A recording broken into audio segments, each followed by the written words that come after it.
Hello, good morning dear learners. നമ്മളിന്ന് criminal justice system, അതായത് ക്രിമിനോളജിയുടെ block 3 അതിൻ്റെ ക്രാഷ് കോഴ്സാണ് പരിചയപ്പെടുത്തുന്നത്. ബ്ലോക്ക് 3 ക്രിമിനൽ ജസ്റ്റിസ് സിസ്റ്റമാണ്. അതിൽ 3 യൂണിറ്റാണുള്ളത്. ഒന്ന് criminal justice system, meaning, purpose and social relevance. മറ്റൊന്ന് പോലീസ് സിസ്റ്റം, മറ്റൊന്ന് judicial prosecution system.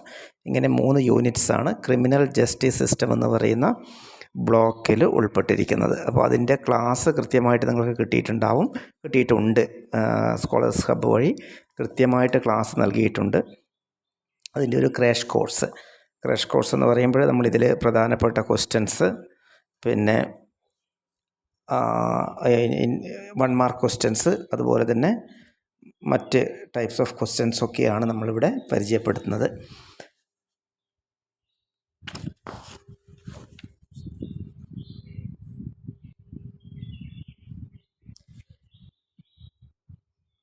Okay, come to the slides. First of all, 1 mark questions ആണ്. 1 മാർക്ക് ക്വസ്റ്റ്യൻസ് നമുക്കറിയാം 15 എണ്ണം ഉണ്ടാകും. അതിൽ 10 എണ്ണം നിങ്ങൾ അറ്റൻഡ് ചെയ്യണം. ഇവിടെ ഒരു 10 1 മാർക്ക് ക്വസ്റ്റ്യൻസ് പ്രധാനപ്പെട്ടത് കൊടുത്തിട്ടുണ്ട്. I will read the question. Name the system of justice followed in India. System of justice, ഇന്ത്യയിൽ ഫോളോ ചെയ്യുന്ന സിസ്റ്റം ഓഫ് ജസ്റ്റിസ് ഏതാണ്? സിസ്റ്റം ഓഫ് ജസ്റ്റിസിന് അഡ്വേഴ്സറിയൽ സിസ്റ്റം ഓഫ് ജസ്റ്റിസ് എന്നാണ് പറയുന്നത്. അഡ്വേഴ്സറിയൽ സിസ്റ്റം ഓഫ് ജസ്റ്റിസ് ഇപ്പോൾ British criminal justice സിസ്റ്റത്തിലും Indian criminal justice സിസ്റ്റത്തിലും ഒക്കെ ഫോളോ ചെയ്യുന്നതാണ് ഈ adversarial criminal justice system. Adversarial criminal justice system എന്ന് പറയുന്നത് ഒഫൻഡർക്കും അതുപോലെ വിക്റ്റിനും ഒരുപോലെ നീതി ലഭ്യമാകുന്ന സിസ്റ്റമാണ്. എന്ന് പറഞ്ഞാൽ ഒരു വ്യക്തിയെ കുറ്റവാളിയായിട്ട് അല്ലെങ്കിൽ സസ്പെക്റ്റായിട്ട്, അതായത് കുറ്റം ചെയ്തു എന്ന് തോന്നി കഴിഞ്ഞാൽ ഇൻവെസ്റ്റിഗേഷൻ നടത്തി കോർട്ടിൽ ഹാജരാക്കി കഴിഞ്ഞാൽ ഈ വ്യക്തിക്കും എന്ത് ചെയ്യാം? ഒഫൻഡർ, കുറ്റം ചെയ്തു എന്ന് പറയപ്പെടുന്ന വ്യക്തിക്കും എന്ത് ചെയ്യാൻ വേണ്ടി, കുറ്റം ചെയ്തിട്ടില്ല എന്ന് പ്രോസിക്യൂട്ടറെ വെച്ച് വാദിക്കാൻ സാധിക്കുന്ന 2 കക്ഷി സിസ്റ്റമാണ്. അതായത് വിക്ടിമിനും എന്ത് ചെയ്യാം? വിക്ടിമിനും ഇരയ്ക്കും പിന്നെ അഭിഭാഷകനെ അഥവാ പ്രോസിക്യൂട്ടറെ വെച്ചിട്ട് വാദിക്കാൻ സാധിക്കും. അതുപോലെ തന്നെ ഈ ഒഫൻഡർക്കും, കുറ്റം ചെയ്തു എന്ന് പറയപ്പെടുന്ന വ്യക്തിക്കും എന്താണ്, അഭിഭാഷകനെ പ്രോസിക്യൂട്ടറെ വെച്ചിട്ട് അദ്ദേഹം കുറ്റം ചെയ്തിട്ടില്ല എന്ന് തെളിവുകൾ നിരത്തിക്കൊണ്ട് വാദിക്കാൻ സാധിക്കും. ഈ സിസ്റ്റമാണ് അഡ്വേഴ്സറിയൽ സിസ്റ്റം എന്ന് പറയുന്നത്. So adversarial system is very prominent because it actually follows the system of justice. ഇപ്പോൾ നീതി ലഭ്യമാക്കുക എന്നുള്ളതാണ്. തെറ്റ് ചെയ്തിട്ടില്ലെങ്കിൽ, കുറ്റം ചെയ്തിട്ടില്ല എങ്കിൽ തെളിവുകൾ വെച്ച് വാദിച്ചുകൊണ്ട്, അതായത് അതിൽ നിന്നും മാറി വരാനുള്ള അല്ലെങ്കിൽ ഒഴിഞ്ഞു മാറി വരാനുള്ള സാധ്യതകൾ അവിടെയുണ്ട്. അപ്പോഴതാണ് ഈ അഡ്വേഴ്സറിയൽ സിസ്റ്റം എന്ന് പറയുന്നത്. ഇപ്പോൾ ഇന്ത്യൻ ജുഡീഷ്യൽ സിസ്റ്റത്തിലും അതുപോലെ തന്നെ ബ്രിട്ടീഷ് ജുഡീഷ്യൽ സിസ്റ്റത്തിലും ഫോളോ ചെയ്യുന്ന സിസ്റ്റമാണ് ക്രിമിനൽ ജസ്റ്റിസ് സിസ്റ്റത്തെയാണ് എന്ത് പറയുന്നത്, ഈ അഡ്വേഴ്സറിയൽ സിസ്റ്റം എന്നതുകൊണ്ട് ഉദ്ദേശിക്കുന്നത്. മലയാളത്തിൽ പറഞ്ഞാൽ എതിർകക്ഷി വ്യവസ്ഥ എന്നൊക്കെയാണ് പറയുന്നത്. അപ്പോൾ ഇത് part of free and fair judiciary, സ്വതന്ത്രമായ ജുഡീഷ്യറിയുടെ ഭാഗമാണ് ഈ അഡ്വേഴ്സറിയൽ സിസ്റ്റം. ഓക്കെ, അപ്പോൾ നമുക്ക് ആൻസറായിട്ട് ഇത് വിശദീകരിക്കുകയൊന്നും വേണ്ട. ചോദിച്ചു കഴിഞ്ഞാൽ 1 വേർഡ് ചോദിച്ചു കഴിഞ്ഞാൽ ഇത് എഴുതാം. ഇനി അതേസമയം തന്നെ അഡ്വേഴ്സറിയൽ എന്ന് എഴുതാം. അത് ഇംഗ്ലീഷിൽ അങ്ങോട്ട് എഴുതി വെച്ചാൽ മതി. ADVERSARIAL എന്ന സിസ്റ്റം എന്ന് എഴുതി വെച്ചാൽ മതി, മാർക്ക് കിട്ടും. പിന്നെ മറ്റൊന്ന്, അത് ഡീറ്റെയിൽ ആയിട്ട് ചോദിച്ചെങ്കിൽ ഈ പറഞ്ഞ മലയാളം സെൻറ്റൻസുകളൊക്കെ ഉൾപ്പെടുത്തിയിട്ട് ഒരു നോട്ട് എഴുതാം. Okay, the next one is the body responsible for the final approval of bills in India. നമുക്കറിയാം ഇതൊക്കെ പൊളിറ്റിക്കൽ സയൻസിൻ്റെ ഭാഗമാണ്. ദ ബോഡി റെസ്പോൺസിബിൾ ഫോർ, നമ്മൾക്കറിയാം നമ്മളുടെ ശ്രീനാരായണ ഗുരു ഓപ്പൺ യൂണിവേഴ്സിറ്റിയുടെ സിലബസൊക്കെ വളരെ മെച്ചപ്പെട്ടതാണ്. കാരണം എല്ലാവരും ഇൻ്റർ ഡിസിപ്ലിനറി അപ്രോച്ചോട് കൂടിയാണ് കൊണ്ടുപോകുന്നത്. ഇപ്പോൾ സോഷ്യോളജി നോക്കിക്കഴിഞ്ഞാൽ, അതുപോലെ സൈക്കോളജി എടുത്തു കഴിഞ്ഞാലും, ക്രിമിനോളജി ഒക്കെ ആണെങ്കിലും, ഇക്കണോമിക്കൽ, അതുപോലെ സോഷ്യോളജിക്കൽ, ആന്ത്രോപോളജിക്കൽ, അതുപോലെ തന്നെ പൊളിറ്റിക്കൽ, എല്ലാ ഡിസിപ്ലിനെയും കൂടി ഇൻ്റർലിങ്ക് ചെയ്തുകൊണ്ട് നല്ല ഒരു സിലബസാണ് ക്രമപ്പെടുത്തിയിരിക്കുന്നത് എന്ന് എൻ്റെ വ്യക്തിപരമായ അഭിപ്രായത്തിൽ ഞാനിവിടെ സൂചിപ്പിക്കുന്നു. ഓക്കെ, അതുകൊണ്ട് തന്നെ നിങ്ങൾക്ക് ഒരുപാട് കാര്യങ്ങളുമായിട്ട് പഠിക്കാൻ, ഇപ്പോൾ ഇത് തന്നെ കണ്ടോ, പൊളിറ്റിക്കൽ സയൻസുമായിട്ട് ബന്ധപ്പെട്ട കാര്യങ്ങളാണ് ജസ്റ്റിസ് സിസ്റ്റമൊക്കെ വരുന്നത്. അതുപോലെ തന്നെ നമ്മളുടെ ഇപ്പോഴത്തെ ഈ ക്വസ്റ്റ്യൻ പറയുമ്പോൾ actually what is the apex ബോഡിയാണ് ചോദിക്കുന്നത്. The body responsible for giving the final approval. ഒരു ബില്ല് അപ്രൂവ് ചെയ്യുന്നത്, ഫൈനൽ അപ്രൂവ് ചെയ്യുന്നത് ആരാണെന്ന് പറഞ്ഞാൽ നമ്മൾക്കറിയാം. ബില്ല് ഫൈനൽ അപ്രൂവ് ചെയ്യുന്നത് ആരാണ്? പ്രസിഡൻ്റാണ് answer. President is the answer. The next question, the burden of proving defendant's guilt as per American criminal justice system vested upon. നോക്കാം, ക്വസ്റ്റ്യൻ എന്താണെന്ന് പറഞ്ഞാൽ, ഒരു കുറ്റം ചെയ്തു എന്ന് പറയപ്പെടുന്ന ഒരു വ്യക്തിയുടെ guilt, defendants guilt beyond the reasonable doubt American criminal justice system പ്രകാരം who actually proves the burden of proving the defendant's guilt yes vested upon, ആരിലാണ് നിക്ഷിപ്തമായിരിക്കുന്നത് എന്നുള്ളതാണ് പ്രൂവ് ചെയ്യുന്നത്. അതായത് ഡിഫൻഡൻസ് ഗിൽറ്റ് പ്രൂവ് ചെയ്യുന്നത് അമേരിക്കൻ സിസ്റ്റം പ്രകാരം, ക്രിമിനൽ ജസ്റ്റിസ് സിസ്റ്റം പ്രകാരം ആരിലാണ് നിക്ഷിപ്തമായിരിക്കുന്നത്? പ്രോസിക്യൂട്ടറാണ്. പ്രോസിക്യൂട്ടർ എന്ന് പറയുന്നത് അഭിഭാഷകൻ എന്നാണ് ഉദ്ദേശിക്കുന്നത്. പ്രോസിക്യൂട്ടറാണ് answer. Now the next question is name the system uses the concept of ഹുദൂദ്. ഹുദൂദ് എന്ന് പറയുന്ന കൺസെപ്റ്റ് യൂസ് ചെയ്യുന്ന സിസ്റ്റം ഏതാണ്? ഹുദൂദ് എന്ന് പറയുന്ന കൺസെപ്റ്റ് യൂസ് ചെയ്യുന്ന സിസ്റ്റം ഏതാണ്? ആൻസർ ഹുദൂദ് എന്ന് പറയുന്നത് ഇസ്ലാമിക് സിസ്റ്റമാണ്. ഇസ്ലാമിക് സിസ്റ്റത്തിലെ പണിഷ്മെൻറ്റ് സിസ്റ്റത്തിനെയാണ് എന്ത് പറയുന്നത്? ഹുദൂദ് എന്ന് പറയുന്നത്. ഇസ്ലാമിക് ക്രിമിനൽ ജസ്റ്റിസ് സിസ്റ്റമാണ്, അതിലെ പണിഷ്മെൻറ്റ് സിസ്റ്റമാണ് ഹുദൂദ് എന്ന് പറയുന്നത്. എന്താണ് ഈ ഹുദൂദ് എന്ന് പറയുന്നത്? നമുക്ക് നോക്കാം.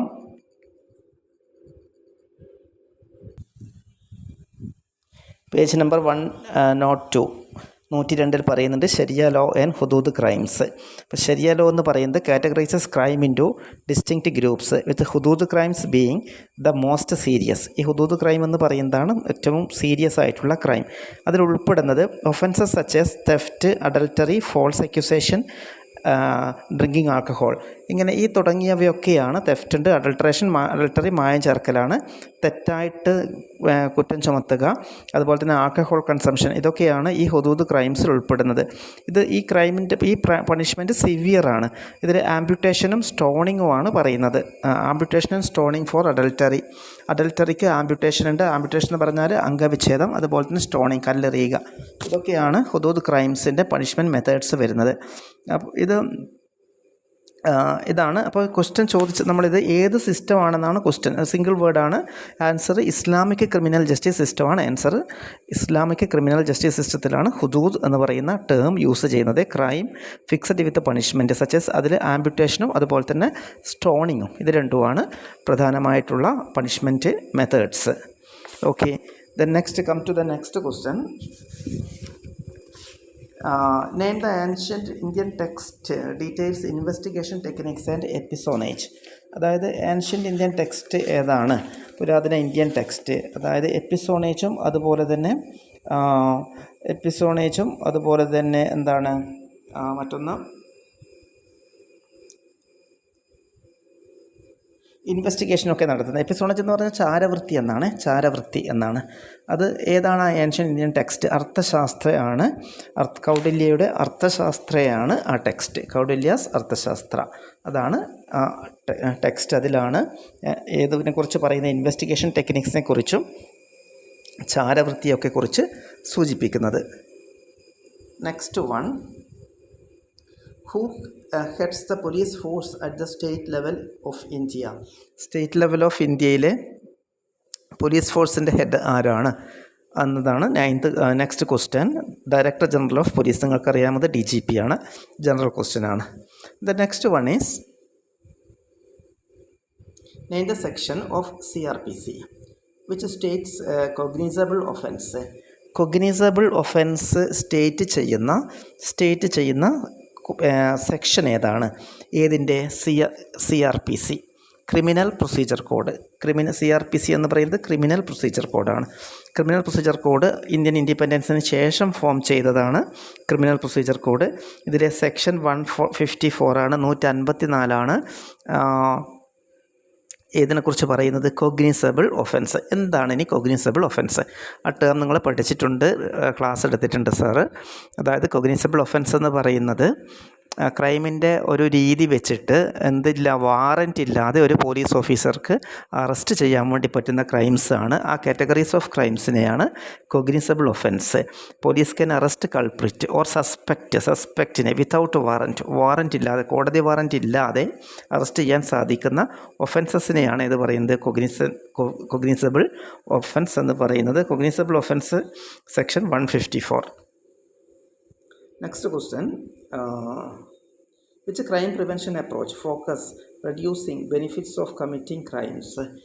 ഏത് ക്രൈം പ്രിവെൻഷൻ അപ്രോച്ചാണ് reducing the benefits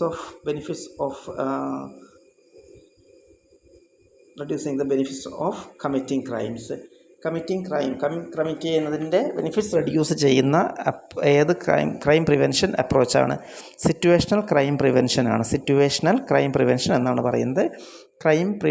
Question once more, prevention approach focus increasing the risks and reducing the benefits of committing crimes. Crime commit ചെയ്യുന്നതിൻ്റെ ബെനിഫിറ്റ്സ് റെഡ്യൂസ് ചെയ്യുന്ന ആ അപ്രോച്ച്, ക്രൈം പ്രിവെൻഷൻ അപ്രോച്ച് എന്ന് പറഞ്ഞാൽ കുറ്റകൃത്യം തടയുന്ന ആ സമീപനം സിറ്റുവേഷണൽ ക്രൈം പ്രിവെൻഷൻ എന്നാണ് പറയുന്നത്. The next question is,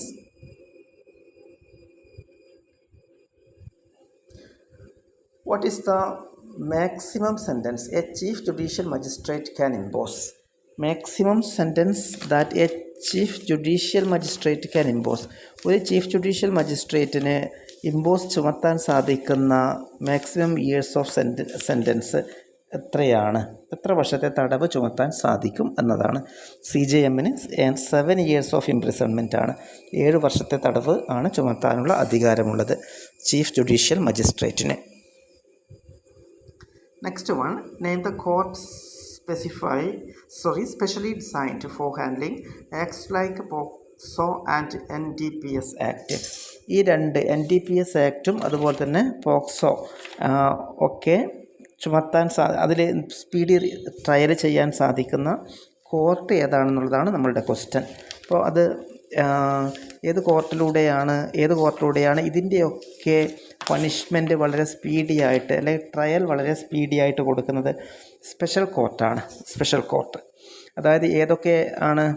POCSO and NDPS act. ഇതിലൊക്കെയുള്ള ശിക്ഷ വളരെ സ്പീഡി ആയിട്ട് നടത്തുന്നതാണ് നമ്മളുടെ ഈ പറഞ്ഞ സ്പെഷ്യൽ കോർട്ടുകൾ എന്ന് പറഞ്ഞാൽ കോർട്ടിൻ്റെ ഒരു ഭാഗമാണ്. സ്പെഷ്യൽ കോർട്ട് എന്ന് പറയുന്നത് കോർട്ടിൻ്റെ ഒരു ഭാഗമാണ്. നമ്മളുടെ ഇന്ത്യയിലെ കോർട്ടിൻ്റെ ക്ലാസിഫിക്കേഷൻ്റെ ഒരു പ്രധാനപ്പെട്ട ഒന്നാണ് നമ്മളുടെ സ്പെഷ്യൽ കോർട്ട് എന്ന് പറയുന്നത്. Special courts are established to handle offences under specific legislation such as the prevention of corruption act ഉണ്ട്.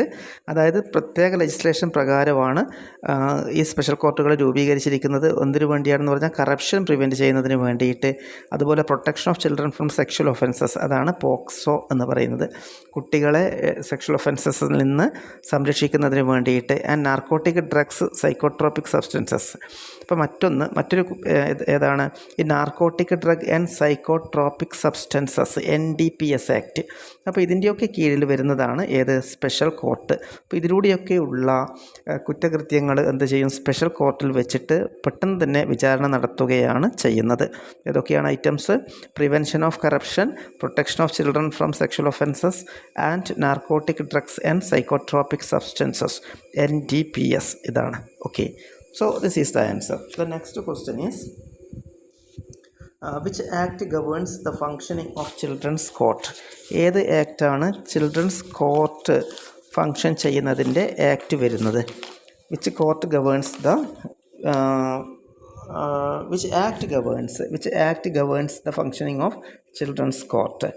ചിൽഡ്രൻസ് കോർട്ടിൻ്റെ നമുക്കറിയാം ജുവനൈൽ ജസ്റ്റിസ് എന്ന് പറയുന്നുണ്ട്. ജുവനൈൽ ജസ്റ്റിസ് ആക്റ്റാണ് കുട്ടികളുടെ കോടതി എന്ന് പറയുന്നത്. അപ്പോൾ ജുവനൈൽ ജസ്റ്റിസ് ആക്ടിൻ്റെ അടിസ്ഥാനത്തിലാണ് ചിൽഡ്രൻസ് കോർട്ട്, കുട്ടികളുടെ കോടതി ഫങ്ഷൻ ചെയ്യുന്നത്. ജുവനൈൽ ജസ്റ്റിസ് ആക്ട്, അതായത് care and protection of children 2015 ആണ്. Juvenile justice act for care and protection of children 2015. ഇതാണ് കുട്ടികളുടെ കോടതിയെ ഗവേൺ ചെയ്യുന്നത്. Next one, which article of Indian constitution guarantees right to speedy trials? Speedy trials guarantee ചെയ്യുന്ന നമുക്ക് ഉറപ്പ് തരുന്ന ഏത് ഇന്ത്യൻ കോൺസ്റ്റിറ്റ്യൂഷൻ ആർട്ടിക്കിൾ ആണ്? അതായത് ആർട്ടിക്കിൾ 21 ആണ്. ആർട്ടിക്കിൾ 21 ആണ് ഇന്ത്യൻ കോൺസ്റ്റിറ്റ്യൂഷനിൽ എന്താണ് സ്പീഡി ട്രയൽസ് നമ്മൾക്ക്, അതായത് പെട്ടെന്ന് തന്നെ പെട്ടെന്ന് വിചാരണ നടത്തുന്നതിന് വേണ്ടിയിട്ട് നമ്മൾക്ക് ഗ്യാരണ്ടി തരുന്നത്, ഉറപ്പ് തരുന്നത്. അപ്പോൾ എന്താണ് ഈ പെട്ടെന്ന് വിചാരണ എന്ന് പറഞ്ഞാൽ, പെട്ടെന്ന് വിചാരണ നടത്തുന്നില്ലെങ്കിൽ എന്ത് സംഭവിക്കുന്നുണ്ട്? അണ്ടർ ട്രയൽസ് ആയിട്ട് റിമെയിൻ ചെയ്യുന്നുണ്ട്. വിചാരണ കൂടാതെ എന്ത് ചെയ്യേണ്ടി വരും? ജയിലിൽ കിടക്കേണ്ടി വരുന്ന അവസ്ഥ. അതാണ് അണ്ടർ ട്രയൽസ് എന്ന് പറയുന്നത്. അപ്പോൾ അങ്ങനെയൊരു സിറ്റുവേഷനാണ് ക്രിയേറ്റ് ചെയ്യപ്പെടുന്നത്. അതുകൊണ്ട് തന്നെയാണ് സ്പീഡി ട്രയൽസ് ഇന്ത്യൻ കോൺസ്റ്റിറ്റ്യൂഷനിലെ ആർട്ടിക്കിൾ 21 പ്രകാരം, അതായത് സസ്പെക്റ്റിന് എന്ത് ചെയ്യണം? കാലതാമസമില്ലാതെ തന്നെ വിചാരണ ചെയ്യുകയും ആവശ്യമായ പണിഷ്മെൻറ്റ് കൊടുക്കുകയും ചെയ്യണം എന്ന് പറയുന്നത്. Okay, so next questions 4 mark questions ആണ്. പ്രധാനപ്പെട്ട 4 മാർക്ക് ക്വസ്റ്റ്യൻസ് ഏതാണെന്ന് നമുക്ക് നോക്കാം. അതായത് main 4 mark questions. First question is explain the meaning of criminal justice system. Criminal justice സിസ്റ്റത്തിൻ്റെ അർത്ഥം എന്താണെന്നാണ് ചോദിക്കുന്നത്. Meaning of criminal justice system. Criminal justice സിസ്റ്റത്തിൻ്റെ മീനിങ്, പേജ് നമ്പർ 90. അതിനു മുൻപേ നമ്മളിപ്പം പറഞ്ഞു, ഈ സ്പീഡി ട്രയലിനെ കുറിച്ച് പറഞ്ഞു. ആർട്ടിക്കിൾ 21 സ്പീഡി ട്രയലിനെ കുറിച്ചൊരു ഒരു കാര്യം ഞാൻ പറയാം, ശ്രദ്ധിക്കേണ്ടത്. Hussainara Khatoon versus state of Bihar 1979 case of Hussainara Khatoon versus home secretary the state of Bihar. Hussainara Khatoon എന്ന് പറയുന്ന ഈ വ്യക്തി, അതായത് സ്റ്റേറ്റ് ഓഫ് ബീഹാർ സംസ്ഥാനത്തെ ഹോം സെക്രട്ടറിക്ക്, ആഭ്യന്തര സെക്രട്ടറിക്ക് എതിരെ കൊടുത്ത ഒരു കേസാണ് 1979 കോടതി പരിഗണിക്കുന്നത്. അത് പരിഗണിക്കുമ്പോഴാണ് ഈ ആർട്ടിക്കിൾ 21 പ്രാധാന്യത്തെക്കുറിച്ച് കോടതി ചൂണ്ടിക്കാണിക്കുന്നത്. സുപ്രധാനമായ ഒരു പബ്ലിക് ഇൻട്രസ്റ്റ് ലിറ്റിഗേഷനാണ്. അതായത് landmark judgement by the supreme court of India that highlighted the denial of fundamental rights to under trial prisoners in ബീഹാറിലെ കുട്ടികളും സ്ത്രീകളുമായിട്ട് ഒരുപാട് പേര് അണ്ടർ ട്രയൽ പ്രിസണേഴ്സായിട്ട് ഒരുപാട് വർഷം ജയിലിൽ കഴിഞ്ഞിരുന്നു, വിചാരണ കൂടാതെ തന്നെ. വിചാരണ ഡിലേ വന്നു. അതുപോലെ അവർക്ക് എന്ത് കൊടുത്തിരുന്നില്ല? ബെയിലും ജാമ്യവും കൊടുത്തിരുന്നില്ല. ജാമ്യം കൊടുക്കുന്നത് പണത്തിൻ്റെ അടിസ്ഥാനത്തിലായിരുന്നത് കൊണ്ട് തന്നെ അവർ പാവപ്പെട്ട കുടുംബങ്ങളിലായതുകൊണ്ട് അവർക്ക് അതിനുള്ള ഫിനാൻഷ്യൽ കപ്പാസിറ്റി ഇല്ലാത്തത് കൊണ്ട് തന്നെ അവർക്ക് ശിക്ഷ അനുഭവിക്കേണ്ട കാലത്തിൽ കൂടുതൽ അവരെന്ത് ചെയ്യുന്നു? ജയിലിൽ കഴിഞ്ഞിരുന്ന ആ ഒരു സാഹചര്യം ഉണ്ടായിരുന്നു. അതിനെതിരെയാണ് ലോയറായ പുഷ്പ കപില ഹിങ്കോറാണി ഫയൽഡ് PIL, അതായത് പബ്ലിക് ഇൻട്രസ്റ്റ് ലിറ്റിഗേഷൻ. PIL എന്ന് പറയുന്നത് പബ്ലിക് ഇൻട്രസ്റ്റ് ലിറ്റിഗേഷൻ പെറ്റീഷൻ കൊടുക്കുകയും ഈ കോർട്ട് ഇത് പരിഗണിക്കുകയും അതായത് ഇവർ ശിക്ഷ അനുഭവിക്കേണ്ട കാലത്തിൽ കൂടുതൽ കാലമായിട്ട് ജയിലിൽ കഴിയുന്നു എന്ന് മനസ്സിലാക്കുകയും അങ്ങനെ ഒരു പുതിയ വെർഡിക്റ്റ്, അതായത് കോർട്ട് ഡിക്ലെയർ ചെയ്യുകയാണ് ചെയ്യുന്നത്. എന്ത്? Right to a speedy trial is an essential part of. യാതൊരു കാരണവശാലും വിചാരണ കൂടാതെ കൂടുതൽ കാലം എന്ത് ചെയ്യാൻ വേണ്ടി പാടില്ല? തടവിൽ വെക്കാൻ പാടില്ല. റിമാൻഡേഴ്സ് എന്നാണ് പറയുന്നത്. ആയിട്ട് തടവിൽ വെക്കാൻ പാടില്ല. ആർട്ടിക്കിൾ 21 അപ്ഹോൾഡ് ചെയ്യുകയും വളരെ പെട്ടെന്ന് തന്നെ, അതായത് ഇങ്ങനെയുള്ള വിചാരണകൾ നടത്തുകയും പണിഷ്മെൻറ്റ് കൊടുക്കുകയും ചെയ്യണം എന്നുള്ളതാണ്. പണിഷ്മെൻറ്റ് കൊടുക്കുകയോ അതല്ല കുറ്റകൃത്യം ചെയ്തിട്ടില്ല എന്ന് തെളിയുകയാണെങ്കിൽ സ്വതന്ത്രമാകുകയോ ചെയ്യണം. അതാണ് need for the free legal aid under article 39A. അതുപോലെ തന്നെ ആർട്ടിക്കിൾ 13 കോൺസ്റ്റിറ്റ്യൂഷൻ്റെ ആർട്ടിക്കിൾ 13A പ്രകാരം ഇവർക്ക് ആവശ്യമായ ലീഗൽ സഹായം, നിയമസഹായം, സൗജന്യ നിയമസഹായം, പാവപ്പെട്ടവരാണെങ്കിൽ സൗജന്യമായ നിയമസഹായം ലഭ്യമാക്കുവാനും ആണ് സുപ്രീം കോടതി അന്ന് ഉത്തരവിട്ടിരിക്കുന്നത് 1979. ഇതൊരു സുപ്രധാനമായ നാഴികക്കല്ലാണ്. അതായത് ഇന്ത്യൻ ക്രിമിനൽ ജുഡീഷ്യൽ സിസ്റ്റത്തിലെ പ്രധാന നാഴികക്കല്ലാണ്. കാരണം വിചാരണ കൂടാതെ കൂടുതൽ കാലം തടവിൽ വെക്കാൻ പാടില്ല എന്നതിനെ ആണ് ഊന്നൽ നൽകുന്നത്.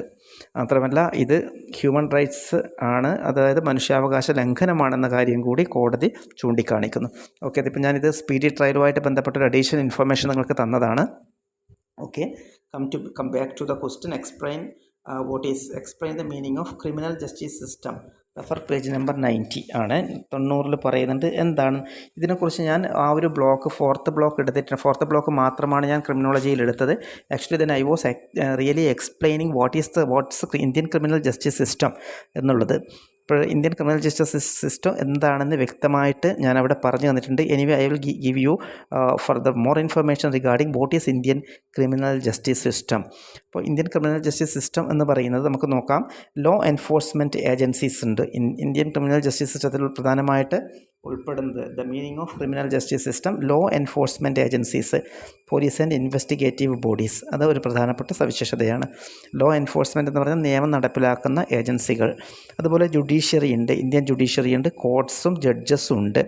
ടാസ്ക്ഡ് with conducting fair trials and ensuring justice. അതായത് ഫെയർ ട്രയൽ, ഫെയർ എന്ന് പറഞ്ഞാൽ ഒരു ബയസ്ഡ് അല്ലാത്ത, അതായത് സ്വതന്ത്രമായ വിചാരണകൾ നടത്തുകയും ജസ്റ്റിസ്, നീതി ഉറപ്പുവരുത്തുകയും ചെയ്യുന്നതിന് വേണ്ടി ജുഡീഷ്യറി സിസ്റ്റം.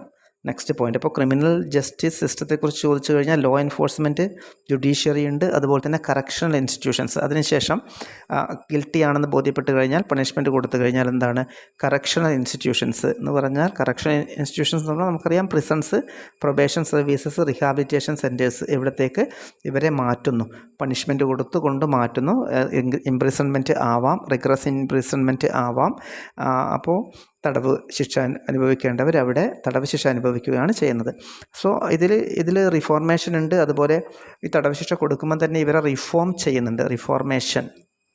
അപ്പോൾ റിഫോർമേഷൻ എന്ന് പറയുന്നത് എന്താണ്? അവരെ നവീകരിക്കുക എന്നുള്ളതാണ്, വ്യക്തിപരമായിട്ട് നവീകരിക്കുക. എന്നത് ശേഷം reintegrating offenders into the society. ഇവർ എന്ത് ചെയ്യുക, പുറത്ത് വരുമ്പോഴേക്കും ഇവർ സമൂഹത്തിൽ പുനഃസംയോജിപ്പിച്ച് നല്ല വ്യക്തികളാക്കുന്നതിന് വേണ്ടിയുള്ള പ്രവർത്തനങ്ങൾ. This is the Indian criminal justice system.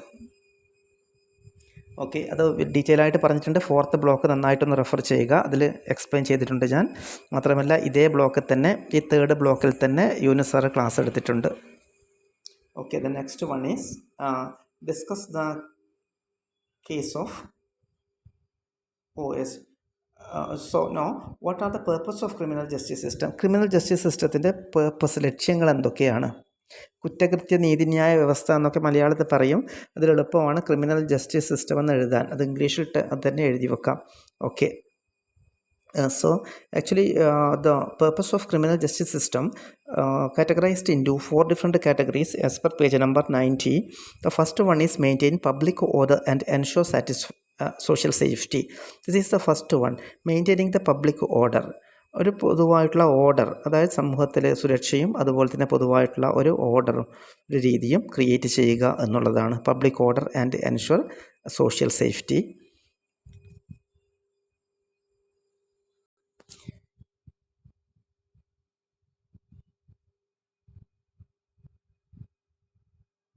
The next point is deter criminal activities through effective law enforcement.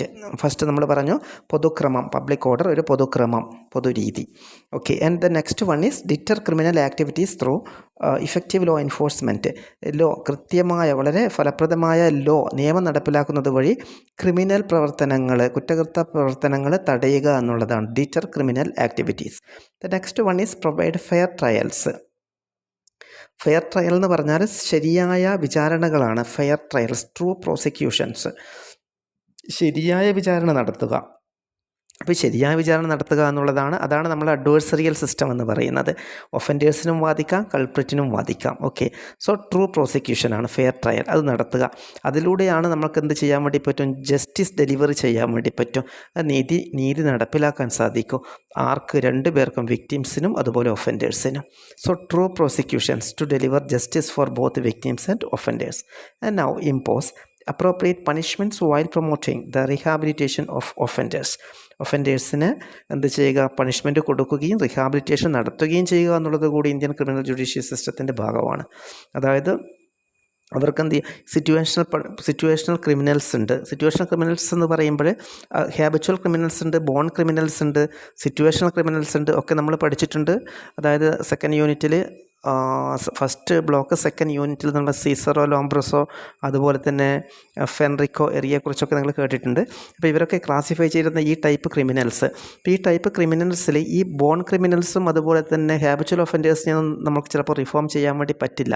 അതേസമയം തന്നെ സിറ്റുവേഷണൽ ക്രിമിനൽസിനെ എന്ത് ചെയ്യാൻ വേണ്ടി പറ്റും? റിഫോം ചെയ്യാൻ വേണ്ടി സാധിക്കും. കഴിഞ്ഞ ദിവസം ഞാൻ പറയും ജയിലിൽ കൗൺസിലിംഗ് ക്ലാസ് ഉണ്ടായിരുന്നു. അപ്പോൾ ഞാൻ പരിചയപ്പെട്ട ഒരു വ്യക്തിയുണ്ട്, ഒരു തടവ് പുള്ളിയാണ്. ഒരു ഫാദറാണ്. ആ ഫാദർ എന്ന് പറഞ്ഞാൽ ഒരു കേസിൽ പെട്ടിട്ട് അവിടെ വന്നതാണ്. പക്ഷേ അദ്ദേഹമാണ് അവിടുത്തെ കാര്യങ്ങളെല്ലാം മാനേജ് ചെയ്യുന്നത്. ഹൈജീനായിട്ടുള്ള കാര്യങ്ങൾ, എൻവയോൺമെൻറ്റൽ സാനിറ്റേഷൻ, അതുപോലെ തന്നെ അങ്ങനെയുള്ള കാര്യങ്ങളൊക്കെ വളരെ. പക്ഷേ അദ്ദേഹം അത് ആക്സിഡൻ്റലായിട്ട് എന്തോ ഒരു പെട്ടുപോയ കേസാണ്. പക്ഷേ അദ്ദേഹത്തിന് പണിഷ്മെൻറ്റ് കൊടുത്തിട്ടുണ്ട്. ബട്ട് അദ്ദേഹത്തിൻ്റെ ഒരു എന്തല്ല, ഒരിക്കലും ഒരു ക്രിമിനൽ മൈൻഡ് സെറ്റല്ല അദ്ദേഹത്തിന് ഉള്ളത്. അപ്പോൾ അദ്ദേഹം അവിടുന്ന് ഓക്കെ അത് ആക്സെപ്റ്റ് ചെയ്യുന്നു. അവിടുന്ന് പണിഷ്മെൻ്റ് ഉണ്ട്, 5 years ഇംപ്രിസൺമെൻ്റ് ആണ്, 5 or 3 years ആണെന്ന് തോന്നുന്നു. സോ ആ സമയത്ത് തന്നെ അദ്ദേഹം എന്ത് ചെയ്യുന്നുണ്ട്, അവിടെയുള്ളവരെ ഒന്ന് റിഫോം ചെയ്യാനുള്ള പ്രവർത്തനങ്ങളിൽ അദ്ദേഹം ഏർപ്പെടുന്നുണ്ട്. So what I'm telling to you that he's not having, such persons are not having criminal mentality or fixed criminal mentality, and reformation is very, he is guilty regarding the crime എന്താണെന്ന് ഞാൻ ചോദിച്ചിട്ടില്ല. പക്ഷേ അദ്ദേഹം എന്താണ്, അതിൽ guilt ഉണ്ട്, കുറ്റബോധമുണ്ട്. He is very ready to make reformations, changes and to do certain social services, സാമൂഹികമായ സർവീസസ് ചെയ്യാനൊക്കെ അദ്ദേഹത്തിനുള്ള മാനസികാവസ്ഥയുണ്ട്. അപ്പോൾ അങ്ങനെയുള്ളവരെയൊക്കെ നമുക്ക് എന്ത് ചെയ്യാൻ വേണ്ടി പറ്റും, നമ്മളുടെ ഈ ക്രിമിനൽ ജസ്റ്റിസ് സിസ്റ്റം പ്രകാരം നമ്മൾക്ക് റിഫോം ചെയ്യാൻ വേണ്ടിയിട്ട് പറ്റും, നവീകരിച്ച് മാറ്റാൻ പറ്റും. പക്ഷേ അതേസമയം തന്നെ ഈ ബോൺ ക്രിമിനൽസും അതുപോലെ ഈ ഹാബിച്വൽ ക്രിമിനൽസൊക്കെ അവരൊക്കെ പുറത്ത് വന്നു കഴിഞ്ഞാൽ വീണ്ടും ഇത് തന്നെ ചെയ്യും, ക്രിമിനൽ ആക്ട്സ് തന്നെ ചെയ്യും. That is why Indian criminal judicial system is not even providing, എന്ത് കൊടുക്കുന്നില്ല, അവർക്ക് പരോള് പോലും നൽകുന്നില്ല എന്നുള്ളതാണ്. Because they are menace to the society. അതായത് സമൂഹത്തിന് എന്താണ്, ഒരു ഭീകരതയാണ് അവർ എപ്പോഴും, അങ്ങനെയുള്ള ക്രിമിനൽസ്. സോ രണ്ടും ഉണ്ട്, രണ്ട് ടൈപ്പും ഉണ്ട്. Okay, so these are the purpose of the criminal justice system in our country. Question ചോദിക്കും ഷുവറായിട്ടും. Okay, now the next one is next question is ഇവിടെ ഞാൻ the Hussainara Khatoon versus the state of Bihar, page number 92 already explain ചെയ്ത് കഴിഞ്ഞു. ഇത് പറയുമ്പോൾ നമ്മളെ മനസ്സിലേക്ക് വരേണ്ടത് സ്പീഡി ട്രയലാണ്. സ്പീഡി ട്രയലുമായി ബന്ധപ്പെട്ട ഏത് കേസാണെന്ന് ചോദിച്ചു കഴിഞ്ഞാൽ, ഈ കേസ് സുപ്രീം കോടതി റൂളിംഗ് ഉണ്ട്, 2 റൂളിംഗാണ് വരുന്നത്. അതിൽ സുപ്രീം കോടതി പറയുന്നു, അണ്ടർ ട്രയൽ പ്രിസണേഴ്സിനെ കൂടുതൽ കാലം പ്രിസണിൽ താമസിപ്പിക്കാൻ പാടില്ല, ട്രയൽ പെട്ടെന്ന് നടത്തണം, അവരുടെ മനുഷ്യാവകാശങ്ങൾ, അവരുടെ അവകാശങ്ങൾ ഉയർത്തിപ്പിടിക്കുന്നുണ്ട്. അതുപോലെ തന്നെ അവർക്ക് സ്വതന്ത്രമായ എന്ത് കൊടുക്കണം, ലീഗൽ എയ്ഡ്, നിയമപരമായ ഹെൽപ്പ് കൊടുത്തിരിക്കുകയും വേണം.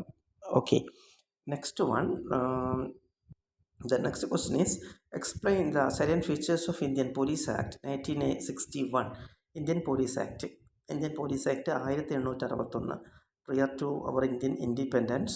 അതിൻ്റെ പ്രധാനപ്പെട്ട സവിശേഷതകൾ, ഇന്ത്യൻ പോലീസ് ആക്ടിൻ്റെ പ്രധാന സവിശേഷതകളാണ് ചോദിക്കുന്നത്. അപ്പോൾ എന്താണ് ഇന്ത്യൻ പോലീസ് ആക്ടിൻ്റെ പ്രധാന സവിശേഷതകൾ നമുക്ക് നോക്കാം. പ്രധാന സവിശേഷതകൾ പറയുമ്പോൾ പേജ് നമ്പർ 111 ആണ് കൊടുത്തിരിക്കുന്നത്.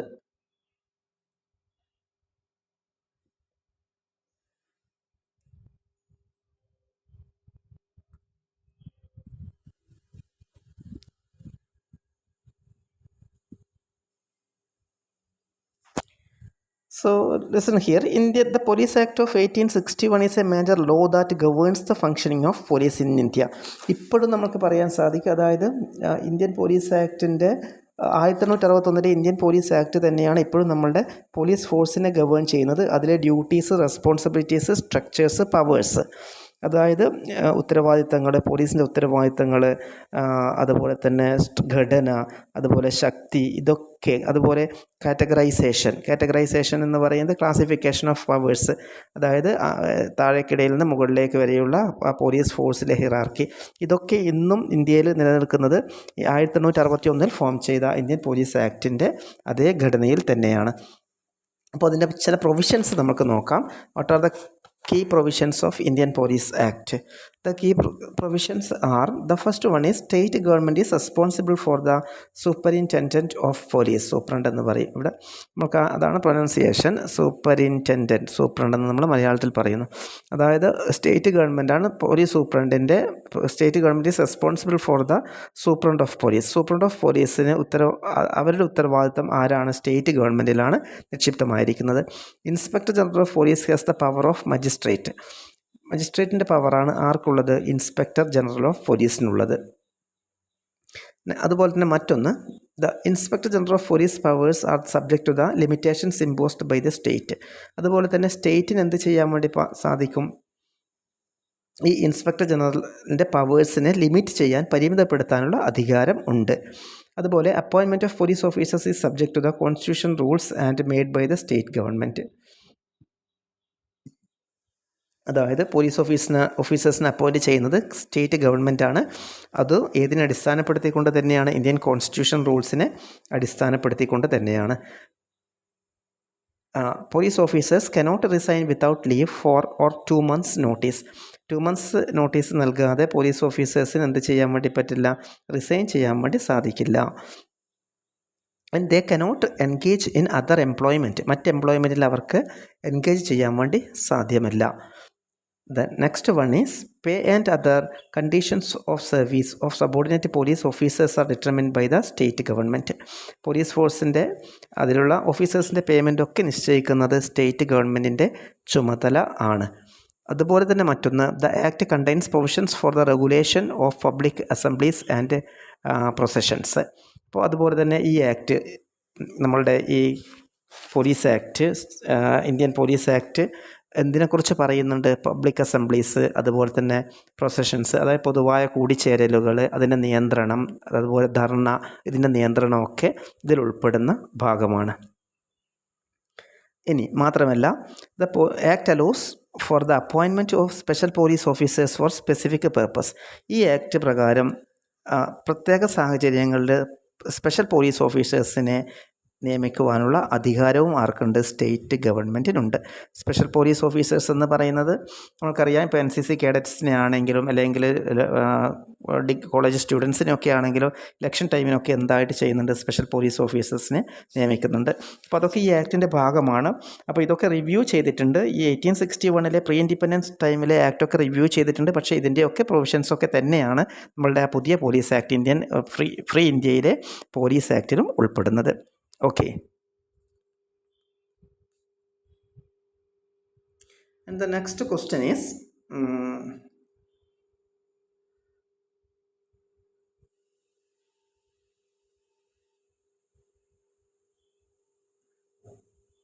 explain the objectives of investigation.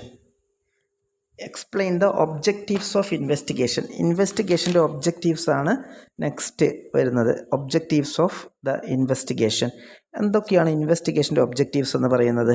നമുക്ക് നോക്കാം. The key objectives of investigation are to confirm that a criminal offence has been committed. ഇപ്പോൾ ഇൻവെസ്റ്റിഗേഷൻ എന്ന് പറയുന്നത്, ഇപ്പോൾ ഒരു ഒഫൻസ് കമ്മിറ്റ് ചെയ്ത് കഴിഞ്ഞാൽ, ഒരു കുറ്റം ചെയ്ത് കഴിഞ്ഞാൽ നമ്മളൊരു സസ്പെക്റ്റ് ഉണ്ടാവാം. അതിൽ ഉൾപ്പെട്ടിരിക്കുന്ന ഒരു suspect or group of suspects, ഒന്നിൽ കൂടുതൽ ആൾക്കാരുണ്ടാവാം ചിലപ്പോൾ. അപ്പോൾ ഇവർ കമ്മിറ്റ് ചെയ്തിട്ടുണ്ട് എന്ന് കൺഫേം ചെയ്യുക, ഉറപ്പ് വരുത്തുക എന്നുള്ളതാണ് ഇൻവെസ്റ്റിഗേഷൻ്റെ ഭാഗം. നമുക്കറിയാം, ഇൻവെസ്റ്റിഗേഷൻ്റെ ഭാഗമായിട്ട് എവിഡൻസ്, സെക്യൂറിങ് ഓഫ് എവിഡൻസ് ആണ് ഇൻവെസ്റ്റിഗേഷൻ്റെ പ്രധാനപ്പെട്ട ഒരു ഭാഗം, തെളിവെടുപ്പ് എന്നുള്ളത് നമുക്കറിയാം. Okay, the next one, to identify the key elements of offence such as victim, location, time and the motive of or purpose of the attack. അപ്പോൾ ഇതൊക്കെ ഐഡൻറ്റിഫൈ ചെയ്യുക, തിരിച്ചറിയുക എന്നുള്ളതാണ് മറ്റൊന്ന്. എന്തൊക്കെ? അതായത് എലമെൻറ്റ്സ് ഓഫ് ആ ഒഫൻസിലെ, കുറ്റകൃത്യത്തിലെ ഘടകങ്ങൾ എന്തൊക്കെയാണ്, വിക്ടിം ആരാണ്, അതുപോലെ എവിടെ വെച്ച് ചെയ്തു, ലൊക്കേഷൻ ഏതാണ്, ഏത് സമയത്ത് ചെയ്തു, അതിൻ്റെ മോട്ടീവ്, പ്രേരണ എന്താണ്, അതുപോലെ തന്നെ ഈ അറ്റാക്കിൻ്റെ, ഈ ഒഫൻസിൻ്റെ ലക്ഷ്യം എന്താണ്, ഇതൊക്കെ കണ്ടെത്തുക. ഇതൊക്കെ കണ്ടെത്തിയതിന് ശേഷമാണ് investigating officers, especially police officers, report കോടതിയിലേക്ക് സമർപ്പിക്കുന്നത്. To detect and apprehend the offender. ഒഫൻഡറെ കണ്ടുപിടിക്കുക എന്നുള്ളതാണ്, കണ്ടെത്തണം. അതും ഇതിൻ്റെ ഇൻവെസ്റ്റിഗേറ്റിംഗ് ഓഫീസേഴ്സ് അഥവാ പോലീസ് ഓഫീസേഴ്സിൻ്റെ റെസ്പോൺസിബിലിറ്റി, കുറ്റവാളിയെ കണ്ടെത്തുക എന്നുള്ളത്. To gather evidence, present it in a court of law. നിയമത്തിന് ആ എവിഡൻസ് ഗ്യാദർ ചെയ്യുകയും കണ്ടെത്തുകയും, അതിൻ്റെ ഇന്ന വ്യക്തിയെന്ന് മാത്രം നമ്മൾ പറഞ്ഞാൽ പോലെ എവിഡൻസ് ഉണ്ടായിരിക്കണം, തെളിവ് സഹിതം കോടതിയിൽ ഹാജരാക്കുക. ഇതൊക്കെയാണ് ഒബ്ജക്റ്റീവ്സ്, ഏതിൻ്റെ? ഇൻവെസ്റ്റിഗേഷൻ ഒബ്ജക്റ്റീവ്സ് എന്ന് പറയുന്നത്. The next question is, explain the Henry Fielding method of crime prevention. Page number 119 ആണ്. Henry fielding method of crime prevention. ഇതിൽ ഇമ്പോർട്ടൻ്റ് എന്ന് ക്രാഷ് കോഴ്സിൽ ഇവിടെ ഒരു പ്രശ്നമുണ്ട്. അതായത് എല്ലാം ഇമ്പോർട്ടൻ്റ് ആണ്, എല്ലാം ഈക്വലി ഇമ്പോർട്ടൻ്റ് ആണ്. അതുകൊണ്ട് തന്നെ ഏത് ക്വസ്റ്റ്യൻസ് വരുമെന്ന് നമുക്ക് വ്യക്തമായിട്ട് പറയാൻ സാധിക്കില്ല. എന്നിരുന്നാലും ഈ ക്വസ്റ്റ്യൻസൊക്കെ ഇമ്പോർട്ടൻ്റ് ആണ്. പക്ഷേ ഇത് മാത്രം പഠിച്ചു പോകരുത്. നമുക്ക് നോക്കാം ഹെൻറി ഫീൽഡിംഗ് മെത്തേഡ്. ആരാണ് ഹെൻറി ഫീൽഡിംഗ് എന്നും എന്താണ് ഈ മെത്തേഡ് എന്നും ക്രൈം പ്രിവെൻഷൻ്റെ മെത്തേഡ് എന്നും നമുക്ക് നോക്കാം. The concept of crime prevention dates back to Henry Fielding, who after becoming a justice of peace in England 1748 കോടതിയിലെ ഒരു ജഡ്ജായിരുന്നു നമ്മളുടെ ഈ ഹെൻറി ഹെൻറി ഫീൽഡിംഗ് എന്ന് പറയുന്നത് 1748 ആണ്, very years back. Aim to both reduce existing crime and preventing future offences. അദ്ദേഹത്തിൻ്റെ ലക്ഷ്യം എന്തായിരുന്നു എന്ന് പറഞ്ഞാൽ ക്രൈം റേറ്റ് കുറക്കുക, അതുപോലെ തന്നെ എക്സിസ്റ്റിംഗ് ക്രൈം കുറക്കുക, അതുപോലെ തന്നെ ഫ്യൂച്ചർ ഒഫൻസസ് ഭാവിയിൽ ഉണ്ടാകുന്ന കുറ്റകൃത്യങ്ങൾ തടയുക. He created the first neighbourhood watch. അതിനുവേണ്ടി അദ്ദേഹം ചെയ്തിരുന്നത് ഇന്നത്തെ പോലത്തെ ഹയർ പോലീസ് ഫോഴ്സൊന്നുമില്ല. അദ്ദേഹം നെയ്ബർഹുഡ് വാച്ചാണ്, അതായത് അയൽവക്കങ്ങൾ വാച്ച് ചെയ്യുക. And is often referred as the father of crime prevention. അയൽവക്കങ്ങൾക്ക് റെസ്പോൺസിബിലിറ്റി കൊടുത്തു പരസ്പരം വാച്ച് ചെയ്യാൻ വേണ്ടിയിട്ട് ക്രൈം നടക്കുന്നുണ്ടോ എന്നുള്ളത്. അതുകൊണ്ട് തന്നെ അദ്ദേഹത്തിന് എന്ത് പറയുന്നത്, ഫാദർ ഓഫ് ക്രൈം പ്രിവെൻഷൻ എന്ന് പറയുന്നു. So Robert Peel continued Fielding's work. Robert പീലാണ് ഇദ്ദേഹത്തിൻ്റെ ഫീൽഡിങ്സിൻ്റെ വർക്ക് തുടർന്ന് വന്നത്, establishing the first metropolitan police force. ഇപ്പോൾ റോബർട്ട് പീല് അദ്ദേഹം എന്താണ് ഈ നെയ്ബർഹുഡ് വാച്ചിൽ നിന്ന് മാറ്റിയിട്ട് മെട്രോപൊളിറ്റൻ പോലീസ് ഫോഴ്സ് ലണ്ടനിൽ 1829 ഫോം ചെയ്തു. Peel believed that the efficiency of police should be measured by the presence of and the absence of crime, emphasized the importance of sharing crime information for public safety. അപ്പോൾ ഈ നമുക്കറിയാം, അതായത് ലണ്ടനിൽ ഇപ്പം ഞാൻ സൂചിപ്പിച്ചു 1829 റോബർട്ട് പീൽ ഗവർണർ തുടർന്ന് വന്ന പരിഷ്കാരങ്ങൾ ആരുടെ ഐഡിയയുടെ അടിസ്ഥാനത്തിലാണ്? ഹെൻറി ഫീൽഡിങ്ങിൻ്റെ ഐഡിയയുടെ ആശയങ്ങളുടെ അടിസ്ഥാനത്തിലാണ് കുറ്റകൃത്യങ്ങൾ കുറച്ചു കൊണ്ടുവരികയും അതുപോലെ തന്നെ ക്രൈം ഉണ്ടെങ്കിൽ അത് പബ്ലിക്കിന് ഷെയർ ചെയ്യുകയും ചെയ്യുക എന്നുള്ള ലക്ഷ്യവും മുന്നോട്ട് വെച്ചിരിക്കുന്നത് നമ്മളുടെ ഈ 1829 sir Robert Peel Henry Fielding മെത്തേഡിൻ്റെ അടിസ്ഥാനത്തിലാണ്, അദ്ദേഹത്തിൻ്റെ ആ ലക്ഷ്യങ്ങളുടെ അടിസ്ഥാനത്തിലാണ്. ഓക്കെ, ഇത്രയുമാണ് ഈ ഹെൻറി ഫീൽഡിംഗ് മെത്തേഡിനെ കുറിച്ച്, ഓഫ് ക്രൈം പ്രിവെൻഷനെ കുറിച്ച് നമ്മൾ മനസ്സിലാക്കേണ്ട കാര്യങ്ങൾ. ഓക്കെ,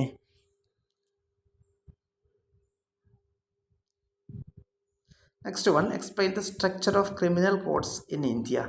ഇന്ത്യൻ ക്രിമിനൽ കോഡ്സിൻ്റെ സ്ട്രക്ചറാണ്, ഇന്ത്യൻ ക്രിമിനൽ കോടതികളുടെ ഘടന എന്നതാണ് അടുത്ത ക്വസ്റ്റ്യൻ. ഇന്ത്യൻ ക്രിമിനൽ കോടതികളുടെ ഘടന എന്ന് ചോദിക്കുമ്പോൾ structure of Indian criminal codes നമുക്ക് അറിയാം. പ്രധാനമായിട്ടും സുപ്രീം കോടതിയാണെന്നറിയാം, ഹൈക്കോടതി ഉണ്ടെന്നറിയാം, സെഷൻസ് കോടതി ഉണ്ടെന്നറിയാം, CJM ഉണ്ട്, അതിന് താഴെയുള്ള കോടതികൾ ഒക്കെയാണ് ഇന്ത്യൻ ക്രിമിനൽ കോഡ്സിൻ്റെ ഘടനയായിട്ട് വരുന്നത്. സുപ്രീം കോടതിയാണ് പ്രൈമായിട്ടുള്ള അപ്പെക്സ് കോർട്ട് എന്ന് പറയുന്നത്, സുപ്രീം കോടതിയാണ്. ഇപ്പോഴത്തെ സുപ്രീം കോടതി ജഡ്ജി ആരാണ് ചോദിച്ചേക്കാം. സുപ്രീം കോടതി ചീഫ് ജസ്റ്റിസാണ്, ജഡ്ജല്ല, chief justice V R Gavai ആണ് സുപ്രീം കോടതി ചീഫ് ജസ്റ്റിസ്. ക്രിമിനൽ കോർട്ടിൻ്റെ സ്ട്രക്ചർ ഓഫ് ക്രിമിനൽ കോഡ്സ്, ഇതിൻ്റെ ഘടന നമുക്ക് നോക്കാം. The structure of codes in India is pyramidical. ഒരു പിരമിഡിക്കൽ സ്ട്രക്ചറാണ്, താഴെ മുതൽ ഇങ്ങനെ മുകളിലേക്ക് ഇങ്ങനെ കയറി വരുന്നു. Pyramidical with supreme court at the top, ഏറ്റവും ടോപ്പിൽ സുപ്രീം കോടതിയാണ്, ഫോളോഡ് ബൈ ഹൈ കോർട്സ്, അതിന് താഴെ ഹൈക്കോടതികൾ, then district courts and subordinate courts. ഓരോ സംസ്ഥാനത്ത് ഓരോ ഹൈക്കോടതി, ചില 2 സംസ്ഥാനങ്ങൾ കൂടി ഹൈക്കോടതി, അങ്ങനെയൊക്കെയാണ് വരുന്നത്. അതിന് താഴെ ജില്ലാ കോടതികൾ, subordinate courts. First one, supreme court of India. Supreme court is the apex court. ചോദിക്കും ക്വസ്റ്റ്യൻ 1 മാർക്ക്, അപ്പെക്സ് കോർട്ട് ഏതാണെന്നുള്ളത് സുപ്രീം കോടതിയാണ്. Exercises original, appellate and advisory jurisdictions. ഇപ്പോൾ അധികാര പരിധികളുണ്ട്. It has the power to hear appeals. അപ്പീലുകൾ കേൾക്കാനുള്ള അവകാശമുണ്ട് അതിന്. ലോവർ കോർട്ടിലെ ഹൈക്കോടതിയിൽ നിന്ന് അപ്പീലുകൾ കൊടുത്തു കഴിഞ്ഞാൽ സുപ്രീം കോടതിക്ക് കേൾക്കാനുള്ള അവകാശമുണ്ട്. റിട്ട്സ് ഇഷ്യൂ ചെയ്യാനുള്ള അവകാശം. എന്താണ് റിട്ട് എന്ന് പറയുന്നത്? റിട്ട് പെറ്റീഷൻസ്, റിട്ട് ഇഷ്യൂ ചെയ്യാം. ആൻഡ് ഇൻ്റർപ്രറ്റ് ദ കോൺസ്റ്റിറ്റ്യൂഷനെ വ്യാഖ്യാനിച്ചുകൊണ്ട് റൂളിങ്സ് നടത്താം, അതായത് വിധികൾ പുറപ്പെടുവിക്കാം എന്നാണ് പറയുന്നത്. റിട്ട് എന്ന് പറയുമ്പോൾ നമ്മൾ മനസ്സിലാക്കേണ്ട ഒരു പ്രധാനപ്പെട്ട കാര്യം, ഡീറ്റെയിൽ ക്ലാസ്സിൽ സാറ് തന്നിട്ടുണ്ടാകും. ഫണ്ടമെൻ്റൽ റൈറ്റ് എന്നുള്ള കാര്യം, അതായത് മൗലിക അവകാശങ്ങളിൽ അവസാനത്തെ മൗലിക അവകാശമാണ്. ഇതുമായിട്ട് ബന്ധപ്പെട്ടതല്ല, അഡീഷണലായിട്ട് ഞാൻ പറയുന്നതാണ്. അവസാനത്തെ മൗലിക അവകാശമാണ് the last fundamental right enshrined in Indian constitution is the right to constitutional remedies എന്നാണ് പറയുന്നത്. റൈറ്റ് ടു കോൺസ്റ്റിറ്റ്യൂഷണൽ റെമഡീസ്, ഭരണഘടനാപരമായ പരിഹാരങ്ങൾക്കുള്ള അവകാശങ്ങൾ എന്നാണ് മലയാളത്തിൽ പറയുന്നത്. ഇതിലാണ് റിട്ടുകളുള്ളത്. റിട്ടുകൾ 5 തരത്തിലുണ്ട്. അതായത് എന്ന് പറഞ്ഞാൽ നമ്മളുടെ സ്വാതന്ത്ര്യം നിഷേധിക്കപ്പെടുകയോ ഭരണഘടനാപരമായ ഏതെങ്കിലും സ്വാതന്ത്ര്യം ഇല്ലാതാക്കപ്പെടുകയോ ചെയ്തു കഴിഞ്ഞാൽ ഈ അവസാനത്തെ റൈറ്റ് ടു കോൺസ്റ്റിറ്റ്യൂഷണൽ റെമഡീസ് പ്രകാരം നമുക്ക് കോടതികളെ സമീപിക്കാൻ വേണ്ടി സാധിക്കും. അതിനാണ് റിട്ടുകളുള്ളത്. ആ റിട്ടുകളാണ് നിങ്ങൾ കേട്ടിട്ടുണ്ടാവാം. ഹാബിയസ് കോർപ്പസ്, അതുപോലെ തന്നെ മാൻഡമസ്, കോവാറൻറ്റോ, പ്രൊഹിബിഷൻ ആൻഡ് സെർഷ്യറി. ഇങ്ങനെ 5 റിട്ടുകൾ. ഇതിനൊന്നും മലയാളം വാക്കുകളൊന്നുമില്ല, അത് തന്നെയാണ് വാക്കുകൾ. പ്രൊഹിബിഷൻ അന്ന് ഹാബിയസ് കോർപ്പസ് ആണ്, അതുപോലെ prohibition, quo warranto, mandamus and certiorari. ഇങ്ങനെ 5 റിട്ടുകളാണ് പരീക്ഷയ്ക്ക് ചോദിച്ചേക്കാം. ഇതൊക്കെ ഏതിൻ്റെ ഭാഗമാണ്? Actually the part of the last right of the constitution, the rights of constitution such as the right to constitutional remedies, ഇതിൻ്റെ ഭാഗമാണ്. ഓക്കെ, സോ സുപ്രീം കോടതി ഇപ്പോൾ ഹൈക്കോടതി ആണെങ്കിൽ നമ്മൾ റിട്ട് പെറ്റീഷൻ കൊടുത്തു കഴിഞ്ഞാൽ പരിഗണിക്കുന്നുണ്ട്. ഹൈക്കോടതിയിൽ നിന്നുള്ള മറ്റ് അപ്പീലുകൾ സുപ്രീം കോടതി പരിഗണിക്കുന്നു. സെക്കൻഡ് വൺ ഹൈക്കോടതിയാണ്. High courts are the highest judicial bodies. At the state ലെവലിലെ ഹയസ്റ്റ് ബോഡിയാണ് ഹൈക്കോടതി എന്ന് പറയുന്നത്. അപ്പോൾ ഹൈക്കോടതിയെക്കുറിച്ച് അറിയുന്ന നിങ്ങൾക്ക് കാര്യങ്ങൾ അറിയാം, അത് എഴുതി വെക്കാം. അപ്പീലേറ്റ് ആൻഡ് പ്രൊവിഷണൽ ജൂറിസ്ഡിക്ഷൻസ് ഉണ്ട്. സബോർഡിനേറ്റ് കോർട്സിൻ്റെ, ക്രിമിനൽ കോർട്സിൻ്റെ അധികാരങ്ങളെ ക്വാഷ് ചെയ്യാനുള്ള, അല്ലെങ്കിൽ വേർഡിക്ട്സിനെ ക്വാഷ് ചെയ്യാനുള്ള, അതിനെ ഒന്നുകൂടി പരിശോധിക്കുവാനുള്ള അധികാരങ്ങൾ ആർക്കുണ്ട്? ഹൈക്കോടതികൾക്ക് ഉണ്ട്. സെഷൻസ് കോർട്ടാണ്. Sessions courts function as the principal criminal courts at the district level. ജില്ലാ ലെവലിലെ ക്രിമിനൽ കോർട്ടാണ് ഏത്? സെഷൻസ് കോർട്ട് എന്ന് പറയുന്നത്. These courts handle serious criminal offences such as murder, rape and ഡാക്കോയിറ്റി.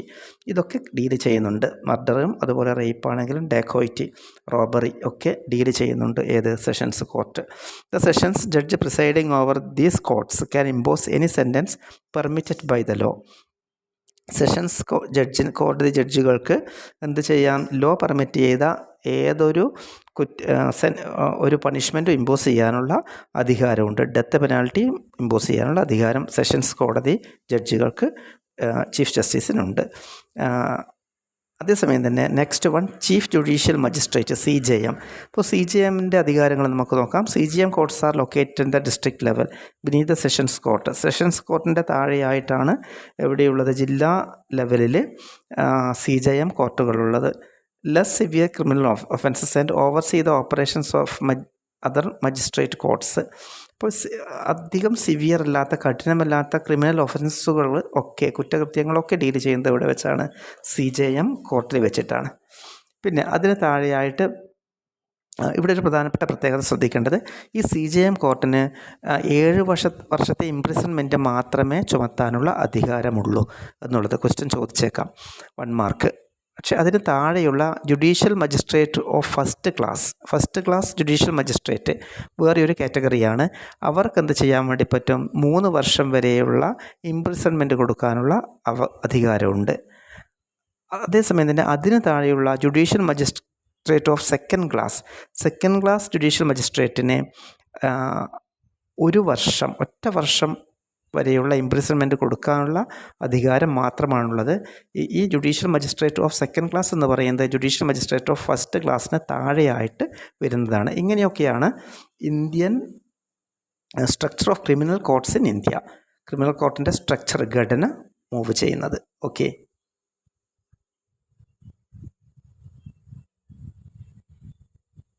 Next one, write a note on special courts in India, page number 127.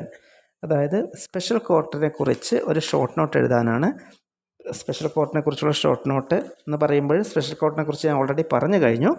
അതായത് നമ്മളുടെ ഏതൊക്കെ first ക്വസ്റ്റ്യനുമായിട്ട് ബന്ധപ്പെട്ടിട്ട്, അതായത് പ്രിവെൻഷൻ ഓഫ് കറപ്ഷൻ ആക്ട്, അതുപോലെ തന്നെ protection of children from sexual offences, അതുപോലെ തന്നെ narcotic drugs and psychotropic substances, ഇതിൻ്റെയൊക്കെ കീഴിൽ വരുന്ന കുറ്റകൃത്യങ്ങൾ ഈ സ്പെഷ്യൽ കോർട്ടിലൂടെയാണ് ഡീൽ ചെയ്യുന്നത്.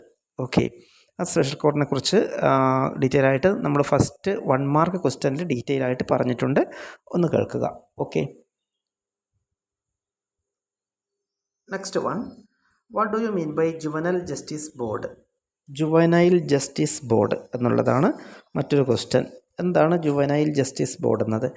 ജുവനൈൽ ജസ്റ്റിസ് ബോർഡ് എന്ന് പറയുന്നത് കുട്ടികളുടെ കുറ്റകൃത്യങ്ങൾ ഡീൽ ചെയ്യുന്ന, അതിനെക്കുറിച്ച് വിചാരണയൊക്കെ നടത്തുന്ന ബോർഡാണ് ഏത്? ജുവനൈൽ ജസ്റ്റിസ് ബോർഡ് എന്ന് പറയുന്നത്.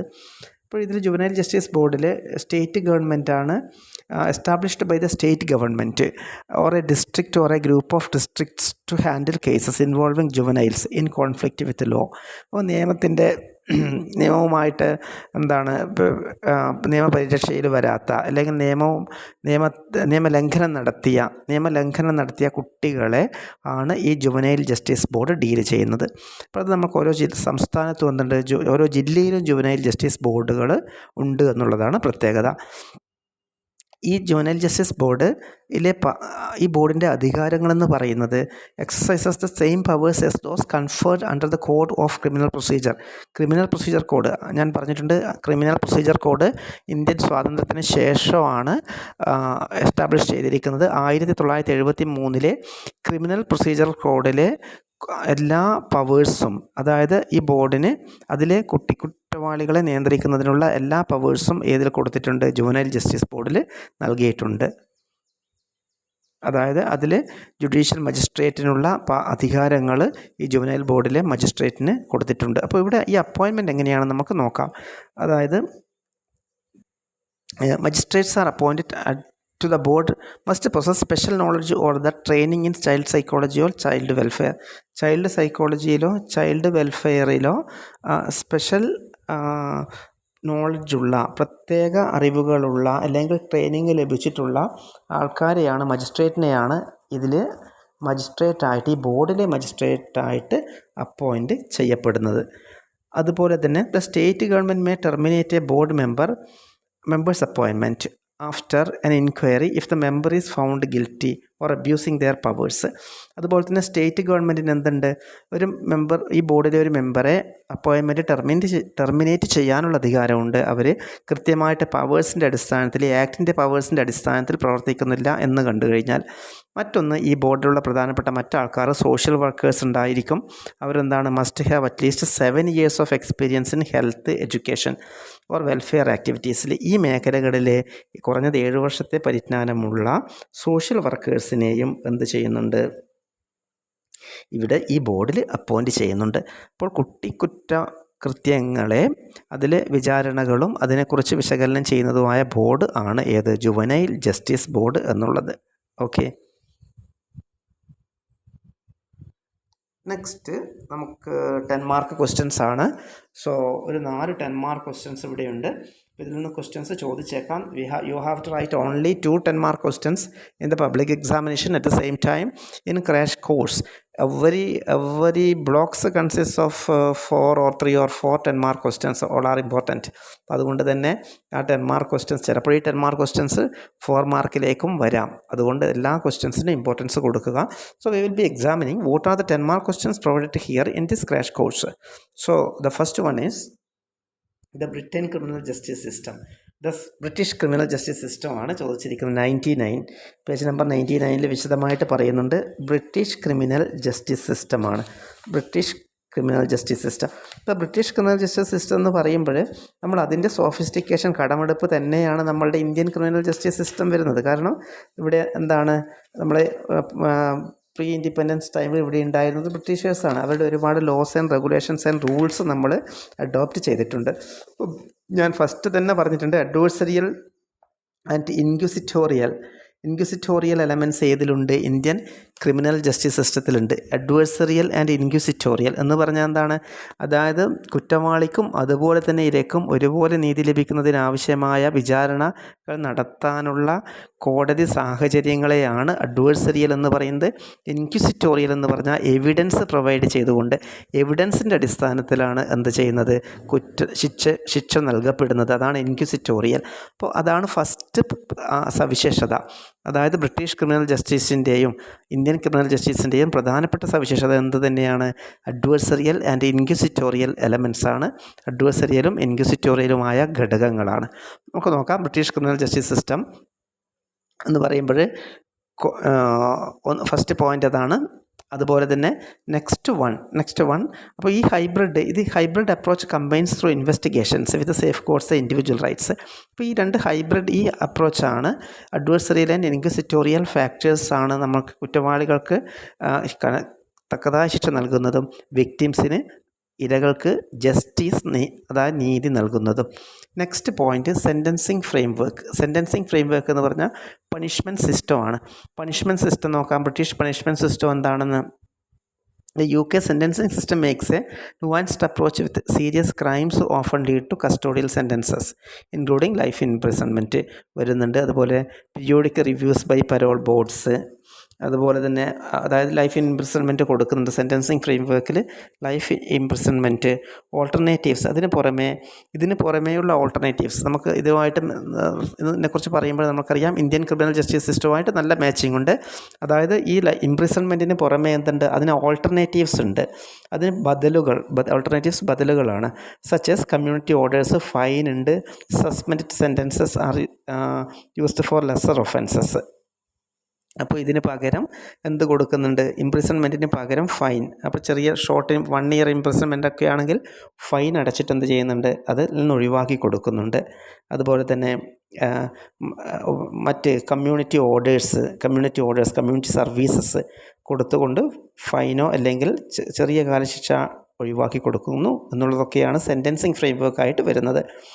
അതുപോലെ തന്നെ the abolition of death penalty. പക്ഷേ അതേസമയം തന്നെ 1960 ഡെത്ത് പെനാൽറ്റി ഇവിടെ ബ്രിട്ടൻ ക്രിമിനൽ സിസ്റ്റം പ്രകാരം അവോയ്ഡ് ചെയ്തിട്ടുണ്ട്, അതായത് ഒഴിവാക്കിയിട്ടുണ്ട്. കാരണം എന്താണ്, ഹ്യൂമൻ റൈറ്റ്സും പ്രോഗ്രസീവ് ലീഗൽ റിഫോമാണ് അതിൻ്റെ അടിസ്ഥാനം എന്ന് പറയുന്നുണ്ട്.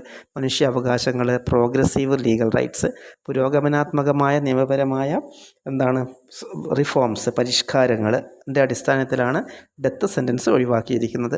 സോ ബ്രിട്ടീഷ് ക്രിമിനൽ സിസ്റ്റത്തിലെ മറ്റ് പ്രത്യേകതയാണത്. അതുപോലെ തന്നെ British criminal system emphasise on rehabilitation. നമുക്കറിയാം നമ്മളുടെ സിസ്റ്റം പോലെ തന്നെ റിഹാബിലിറ്റേഷന്, അതായത് നവീകരണത്തിനും പുനരധിവാസത്തിനും കുറ്റവാളികളുടെ അതിനുള്ള പ്രാധാന്യം നൽകുന്നുണ്ട് എന്നുള്ളതാണ്.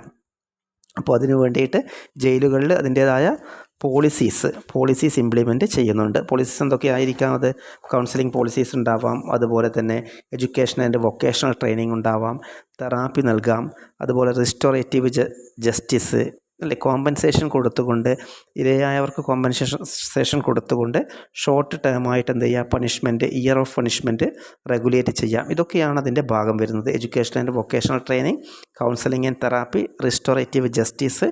അതുപോലെ തന്നെ യൂത്ത് ഒഫൻഡർ പ്രോഗ്രാംസിൽ യൂത്ത് ആണെങ്കിൽ റിഫോം ചെയ്യപ്പെടാനുള്ള സാധ്യതകൾ ഉള്ളത് കൊണ്ട് തന്നെ അവർക്ക് എഡ്യൂക്കേഷൻ, ഫാമിലി സപ്പോർട്ട് ഒക്കെ നൽകിയിട്ട് അവരെ റിഫോം ചെയ്യുന്നുണ്ട്. അപ്പോൾ ഇതൊക്കെയാണ് ബ്രിട്ടീഷ് ക്രിമിനൽ ജസ്റ്റിസ് സിസ്റ്റത്തിൻ്റെ ഭാഗം. നമ്മൾക്കറിയാം ഇതൊക്കെ തന്നെയാണ് ഇന്ത്യൻ ക്രിമിനൽ ജസ്റ്റിസ് സിസ്റ്റത്തിൻ്റെ പ്രധാന സവിശേഷതകളൊക്കെ തന്നെയാണ് ഇതിൽ ഉൾപ്പെടുന്നത്. റിഫോർമേഷൻ ഉണ്ട്, റിഹാബിലിറ്റേഷൻ ഉണ്ട്, കൗൺസിലിംഗ് ഉണ്ട്, തെറാപ്പി ഉണ്ട്, എഡ്യൂക്കേഷൻ വൊക്കേഷണൽ ട്രെയിനിങ് ഉണ്ട്, അതുപോലെ തന്നെ അഡ്വേഴ്സറിയിൽ ഇൻക്വിസിറ്റോറിയൽ എലമെൻറ്റ്സ് ഉണ്ട്. സെൻറ്റൻസിങ് ഫ്രെയിംവർക്കും പണിഷ്മെൻറ്റ് സിസ്റ്റവും ഇന്ത്യൻ ക്രിമിനൽ ജുഡീഷ്യൽ സിസ്റ്റത്തിനോട് ഇക്വേറ്റ് ചെയ്തിട്ടുള്ളത് തന്നെയാണ്. Okay. And now the next one, what are the salient features of the police under East India Company? Page number 110. ആ ക്വസ്റ്റ്യൻ നമുക്കൊന്ന് ചെറുതായിട്ട് ടെസ്റ്റ് ചെയ്യാം. ഈസ്റ്റ് ഇന്ത്യ കമ്പനി നമ്മൾക്ക് വേണ്ട, അതിന് പകരം നമ്മൾക്ക് എന്ത് ചെയ്യാമെന്ന് പറഞ്ഞാൽ ബ്രിട്ടീഷ് റൂളിലെ പോലീസ് സിസ്റ്റത്തെക്കുറിച്ചൊന്ന് നോക്കാം. അതൊരു ഹിസ്റ്റോറിക്കലായിട്ട് ചിലപ്പോൾ ക്വസ്റ്റ്യൻ ചോദിച്ചേക്കാം. അതായത് ബ്രിട്ടീഷ് റൂളിലെ പോലീസ് സിസ്റ്റം എന്താണെന്ന് നമുക്ക് നോക്കാം. അപ്പോൾ 2 ലോസാണ് നമുക്കിവിടെ കാണാൻ സാധിക്കുക. ബ്രിട്ടീഷ് റൂളിലെ പോലീസ് സിസ്റ്റം എന്ന് പറയുമ്പോൾ 1860 ഓൾ ഇന്ത്യ പോലീസ് കമ്മീഷനും അതുപോലെ തന്നെ 1902-3 കാലഘട്ടത്തിലെ ഇന്ത്യൻ പോലീസ് കമ്മീഷനും, ഇത് രണ്ടും പ്രധാനപ്പെട്ടതാണ്. 1860 establishment of all India police കമ്മീഷനും 1902, ആ 2 എന്ന് പറയുമ്പോൾ വർഷം നമുക്ക് ഏകദേശം മനസ്സിലാവുകയാണ്, 47 തൊട്ട് എത്ര വർഷം മുൻപാണെന്നുള്ളത്. ഇന്ത്യൻ പോലീസ് കമ്മീഷനും, ഇത് രണ്ടുമാണ് നമ്മളുടെ ബ്രിട്ടീഷ് റൂളിലെ പോലീസ് സിസ്റ്റത്തിൻ്റെ പ്രധാനപ്പെട്ട മൈൽ സ്റ്റോൺസ്, നാഴികക്കല്ലുകൾ. ഇതിൽ 1860 നമുക്ക് നോക്കാം. 1860 എന്ന് പറയുമ്പോൾ നമുക്ക് കൃത്യമായിട്ട് മനസ്സിലേക്ക് ഓടി വരുന്നത് ഇന്ത്യൻ പീനൽ കോഡാണ്, IPC 1860 ആണെന്ന് നമുക്കറിയാം, പഠിച്ചിട്ടുണ്ട്, ഡീറ്റെയിൽ ആയിട്ട് പഠിച്ചതാണ്. All India police commission was formed in 1860 to address issues of police administration, improve efficiency and reduce costs. ഇപ്പോൾ പോലീസ് അഡ്മിനിസ്ട്രേഷൻസിൻ്റെ എഫിഷ്യൻസി വർദ്ധിപ്പിക്കുന്നതിനും ചെലവ് കുറക്കുന്നതിനും വേണ്ടിയാണ് 1860 Indian police commission, all India police commission establish ചെയ്യപ്പെട്ടത്. Its recommendations were accepted by crown controlled government. അപ്പോൾ രാജഭരണമായിരുന്നു. അതിൽ ആ ഗവൺമെൻറ് എന്ത് ചെയ്യുന്നുണ്ട്, അത് ആക്സെപ്റ്റ് ചെയ്തിട്ടുണ്ട്.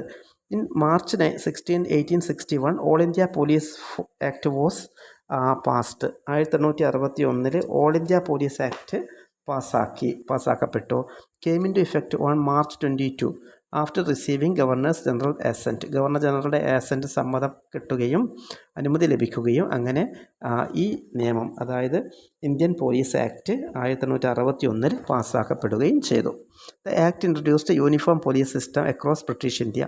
ബ്രിട്ടീഷ് ഇന്ത്യയിലെ എല്ലായിടത്തും ഒരു ഏകീകൃത പോലീസ് സിസ്റ്റമാണ് ഇത് ഇൻട്രൊഡ്യൂസ് ചെയ്തത്. Bringing structural changes in police organisation. Police ഘടനയിലുള്ള ഘടനാപരമായ മാറ്റം, അതായത് അതിൽ ഓപ്പറേഷണൽ മെത്തേഡ്സ് എങ്ങനെ പ്രവർത്തിക്കണമെന്ന രീതികളിലൊന്നും മാറ്റം വരുത്തിയില്ലെങ്കിലും ഘടനാപരമായ മാറ്റം വിഭാവനം ചെയ്യുകയാണ് ഈ ആക്ട് ചെയ്യുന്നത്. അതേസമയം തന്നെ 1902-3 കാലഘട്ടത്തിലെ ഈ വർഷങ്ങളിലെ Indian police commission marked significant milestone in police reform. ഇത് പോലീസ് ഫോഴ്സിന് പരിഷ്കരണത്തിന് ഒരു പ്രധാന നാഴികക്കല്ലാണ്. It recommended the establishment of criminal investigation department. ഇത് ആണ് CID ക്രിമിനൽ ഇൻവെസ്റ്റിഗേഷൻ, CID എന്ന ഒരു ഇൻവെസ്റ്റിഗേഷൻ ഡിപ്പാർട്ട്മെൻറ്റ് വേണം എന്ന് റെക്കമെൻഡ് ചെയ്യുകയും, അതുപോലെ തന്നെ റെയിൽവേ പോലീസ് ക്രിയേറ്റ് ചെയ്യപ്പെടുകയും, പിന്നെ സാലറി എൻഹാൻസ്മെൻറ്റിന് റെക്കമെൻഡ് ചെയ്തു, സാലറി വർദ്ധിപ്പിക്കാനും. അതുപോലെ ആംഡ് റിസർവ് പോലീസ് അറിയാമല്ലോ, ഇപ്പോൾ നമ്മൾ കാണുന്ന ആംഡ് റിസർവ് പോലീസിനെ മുന്നോട്ട് വയ്ക്കുവാനും അവർ എസ്റ്റാബ്ലിഷ് ചെയ്യുവാനും ഡിസ്ട്രിക്ട് ലെവലിൽ ഒക്കെ ആണ് നമ്മളുടെ ഈ 1903 ഇന്ത്യൻ പോലീസ് കമ്മീഷൻ ആണ് വിഭാവനം ചെയ്തിരിക്കുന്നത്. ഈ സിസ്റ്റം തന്നെയാണ്, അതായത് ഇന്ത്യൻ ഇൻഡിപെൻഡൻസിന് ശേഷവും ഇന്നും അൺചേഞ്ച്ഡ് ആയിട്ട് മാറ്റമില്ലാതെ നമ്മൾ മുന്നോട്ട് കൊണ്ടുപോകുന്ന പോലീസ് സിസ്റ്റം. ഓക്കെ, അപ്പോൾ ഇത് പ്രധാനപ്പെട്ട ഒരു പോയിൻ്റാണ്. So question may be asked, police under the British rule. Okay, and the next one is evaluate the objectives of the police system. The other question is the objectives of the police system. Evaluate the objectives of police system. Police സിസ്റ്റത്തിൻ്റെ ലക്ഷ്യങ്ങൾ എന്തൊക്കെയാണ്? Indian police system objectives നമുക്ക് നോക്കാം. Objectives of police system എന്ന് പറഞ്ഞാൽ ജനറലായിട്ട് നിങ്ങൾക്കെല്ലാം അറിയാം, എല്ലാ കാര്യങ്ങളും അറിയാം. പക്ഷേ അങ്ങനെ ജനറലായിട്ട് വാരി വലിച്ചെഴുതരുത്. നമ്മൾക്കതൊരു മൊഡ്യൂളുണ്ട്. ഈ സെൽഫ് ലേണിംഗ് മെറ്റീരിയൽ പ്രകാരം അതിൻ്റെ പോയിൻറ്റ്സിനെ നോക്കിയിട്ട് നമുക്ക് എക്സ്പ്ലെയിൻ ചെയ്ത് എഴുതാൻ വേണ്ടി പറ്റും. അത് കൃത്യമായിട്ട് പോയിൻറ്റ്സ് കൊടുത്തിട്ടുണ്ട്. നിങ്ങൾക്കറിയാവുന്ന പോയിൻറ്റ്സ് തന്നെയാണ്, അത് മനസ്സിലാക്കാൻ ഈസിയാണ്. ഒന്ന് നമ്മൾക്ക് പറയാം ലക്ഷ്യം, പോലീസ് സിസ്റ്റത്തിൻ്റെ ലക്ഷ്യം നമ്മൾക്കറിയാം, maintenance of law and order അല്ലേ, ക്രമസമാധാനം നിലനിർത്തുക എന്നുള്ളത്. Second one crime prevention and detection, അതായത് ക്രൈം പ്രിവെൻഷനാണ്, കുറ്റകൃത്യം തടയുക, അതുപോലെ കുറ്റവാളികളെ പിടിക്കുക എന്നുള്ളത്. Protection of life and property, ജീവിതവും അതുപോലെ മനുഷ്യൻ്റെ ജീവനും അതുപോലെ സ്വത്തിനും സംരക്ഷണം നൽകുക. Protection of life and property, മനുഷ്യജീവനും സ്വത്തിനും സംരക്ഷണം നൽകുക. എൻഫോഴ്സ്മെൻറ്റ് ഓഫ് ലോസ്,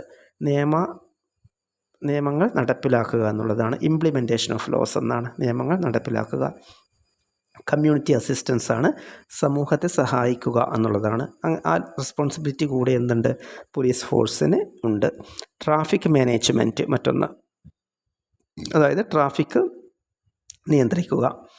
അതുപോലെ തന്നെ സീക്രട്ട് ഇൻഫർമേഷൻ, ഇൻ്റലിജൻസ് ഗ്യാതറിംഗ് എന്നാണ് പറയുന്നത്. സീക്രട്ട് ഇൻഫർമേഷൻ, രഹസ്യാന്വേഷണം അല്ലെ, രഹസ്യാന്വേഷണവും കൂടി ഏതിൻ്റെ ഭാഗമാണ്, അതായത് പോലീസ് ഫോഴ്സിൻ്റെ ലക്ഷ്യമാണ്.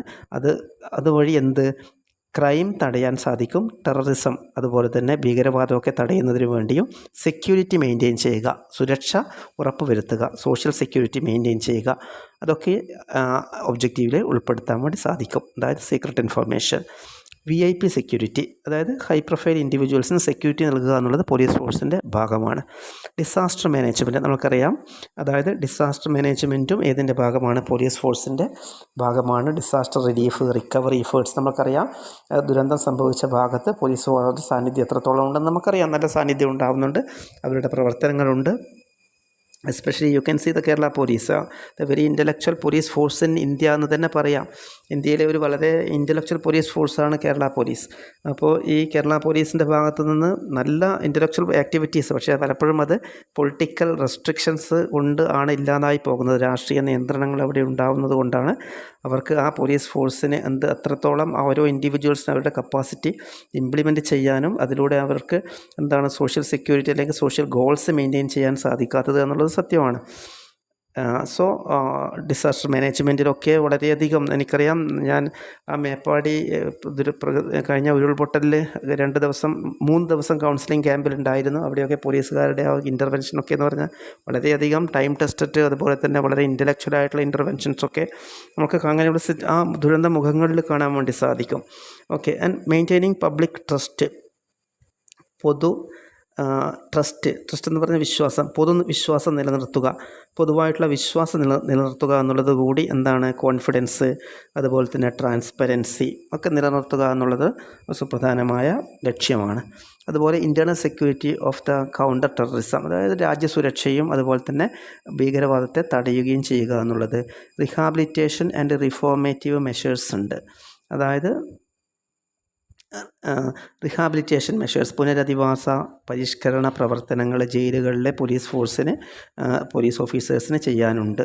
അപ്പോൾ അതുപോലെ തന്നെ പ്രിവെൻറ്റിങ് റെസിഡിവിസം എന്നുള്ളതാണ്. റെസിഡിവിസം തടയുക എന്ന് പറഞ്ഞാൽ റിപ്പീറ്റേഷൻ ഓഫ് ക്രൈം, പുറത്തിറങ്ങിക്കഴിഞ്ഞാൽ വീണ്ടും ക്രൈം ചെയ്യാനുള്ള പ്രവണതയെ തടയുക എന്നുള്ളതും പോലീസ് ഫോഴ്സിൻ്റെ ഒബ്ജക്റ്റീവാണ്. പ്രൊട്ടക്ഷൻ ഓഫ് വൾണറബിൾ ഗ്രൂപ്പ്സ്, വളരെ സുപ്രധാനമായൊരു പോയിൻ്റാണിത്. പ്രൊട്ടക്ഷൻ ഓഫ് വൾണറബിൾ ഗ്രൂപ്പ്സ്, അതായത് വീക്കർ സെക്ഷൻസിനെ സംരക്ഷിക്കുക. ആരാണ് വീക്കർ സെക്ഷൻസ്?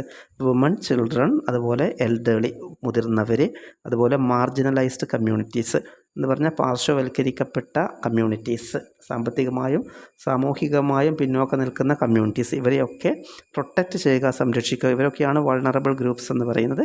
അതുകൂടിയതിൻ്റെതാണ് ഇന്ത്യൻ പോലീസ് ഫോഴ്സിൻ്റെ ഒബ്ജക്റ്റീവ്സ്, ലക്ഷ്യങ്ങളാണ്. The last one is, what are the salient features of Indian judicial system? Indian judicial സിസ്റ്റത്തിൻ്റെ പ്രധാന സവിശേഷതകൾ എന്തൊക്കെയാണ്? The salient features of Indian judicial system. Indian judicial സിസ്റ്റത്തെക്കുറിച്ച് ഡീറ്റെയിൽ ആയിട്ട് നമ്മൾ മനസ്സിലാക്കി. അപ്പോൾ എന്തൊക്കെയാണ് ഇന്ത്യൻ ജുഡീഷ്യൽ സിസ്റ്റത്തിൽ ഉൾപ്പെടുന്നത്? ഇന്ത്യൻ ജുഡീഷ്യൽ സിസ്റ്റം എന്ന് പറയുമ്പോൾ കോടതികളാണ്. നമുക്ക് മൈൻഡിലേക്ക് പ്രധാനപ്പെട്ടതായിട്ട് വരുന്നത് കോടതിയാണ്, അതുപോലെ തന്നെ ജഡ്ജസാണ്. ഇതൊക്കെയാണ് നമ്മളെ മനസ്സിലേക്ക് വരേണ്ടത്. ഇന്ത്യൻ ജുഡീഷ്യൽ സിസ്റ്റം എന്ന് പറയുമ്പോൾ കോടതികളുണ്ട്, ജഡ്ജികളുണ്ട്. കോടതി എന്ന് പറയുമ്പോൾ നമ്മൾ ക്ലാസിഫിക്കേഷൻ ഓഫ് കോർട്ട് നമ്മൾ ഓൾറെഡി പറഞ്ഞു, അതും ഈ ആൻസറിൻ്റെ ഭാഗമാണ്. സുപ്രീം കോടതി, ഹൈക്കോടതി, sessions court, CJM, first class, second class magistrates, ഇങ്ങനെയുള്ള കാറ്റഗറൈസേഷൻ. അതേസമയം തന്നെ നമ്മളുടെ കോർട്ടിൻ്റെ ജുഡീഷ്യൽ സിസ്റ്റത്തിൻ്റെ മറ്റ് പ്രധാനപ്പെട്ട ഘടകങ്ങൾ എന്ന് പറയുമ്പോൾ ഇൻഡിപെൻഡൻ്റ് ആൻഡ് ഇമ്പാർഷ്യൽ ജുഡീഷ്യറിയാണ്. ജുഡീഷ്യറി എന്ന് പറയുന്നത് വളരെ ഇൻഡിപെൻഡൻ്റ്, സ്വതന്ത്രമാണ്, ഇമ്പാർഷ്യലാണ്. അതായത് the main slogan of Indian judiciary is that all are equal before the law എന്നുള്ളതാണ്. എല്ലാവരും നിയമത്തിന് മുന്നിൽ തുല്യരാണ് എന്നുള്ളതാണ് പ്രധാനപ്പെട്ട സവിശേഷത. മാത്രമല്ല this purely based on constitution. ഇപ്പോൾ ഇന്ത്യൻ ജുഡീഷ്യറി എന്ന് പറയുമ്പോൾ നിയമം വരുമ്പോൾ കോൺസ്റ്റിറ്റ്യൂഷനെ അടിസ്ഥാനപ്പെടുത്തിയിട്ടാണ്. അതുപോലെ തന്നെ rights of individuals, fundamental rights of ഇൻഡിവിജ്വൽസിനെ ഒക്കെ അടിസ്ഥാനപ്പെടുത്തിയിട്ടാണ് വരുന്നത്, അതിൻ്റെ റൂളിംഗ് അല്ലെങ്കിൽ ജഡ്ജ്മെൻറ്റ്, വിധി വരുന്നത് എന്നുള്ളത് വളരെ വ്യക്തമാണ്. നമുക്ക് കാണാൻ സാധിക്കും. ഒരുപാട് കോർട്ട് റൂളിങ്സ് ഉണ്ട്. കോർട്ട് റൂളിങ്സ് നിങ്ങൾ ഏതെങ്കിലും എടുത്ത് വായിച്ച് നോക്കിക്കഴിഞ്ഞാൽ എപ്പോഴും കോടതി, സുപ്രീം കോടതിയൊക്കെ അപ്ഹോൾഡ് ചെയ്യുന്നത്, ഉയർത്തിപ്പിടിക്കുന്നത് കോൺസ്റ്റിറ്റ്യൂഷണൽ പ്രൊവിഷൻസ്, ഭരണഘടനാപരമായ എന്താണോ വിഭാവനം ചെയ്യുന്നത് അതായിരിക്കും. So, judiciary is a system of courts that ensures rule of law in a nation and plays a vital role in upholding democracy. മാത്രമല്ല ജനാധിപത്യം ഉയർത്തിപ്പിടിക്കുന്നതിനും ജുഡീഷ്യറി സുപ്രധാനമായ പങ്ക് വഹിക്കുന്നുണ്ട്. According to the doctrine of separation of powers, സുപ്രധാനമായൊന്ന് മനസ്സിലാക്കേണ്ടത് judiciary എന്ന് പറയുമ്പോൾ നമുക്കറിയാം 3 ലെവൽസാണ്. അതായത് എക്സിക്യൂട്ടീവ് ഉണ്ട്, ലെജിസ്ലേറ്റർ ഉണ്ട്, ജുഡീഷ്യറി. ഇങ്ങനെയാണ് ഇന്ത്യൻ ഫെഡറൽ സിസ്റ്റം വരുന്നത്. Executive, judiciary and legislator.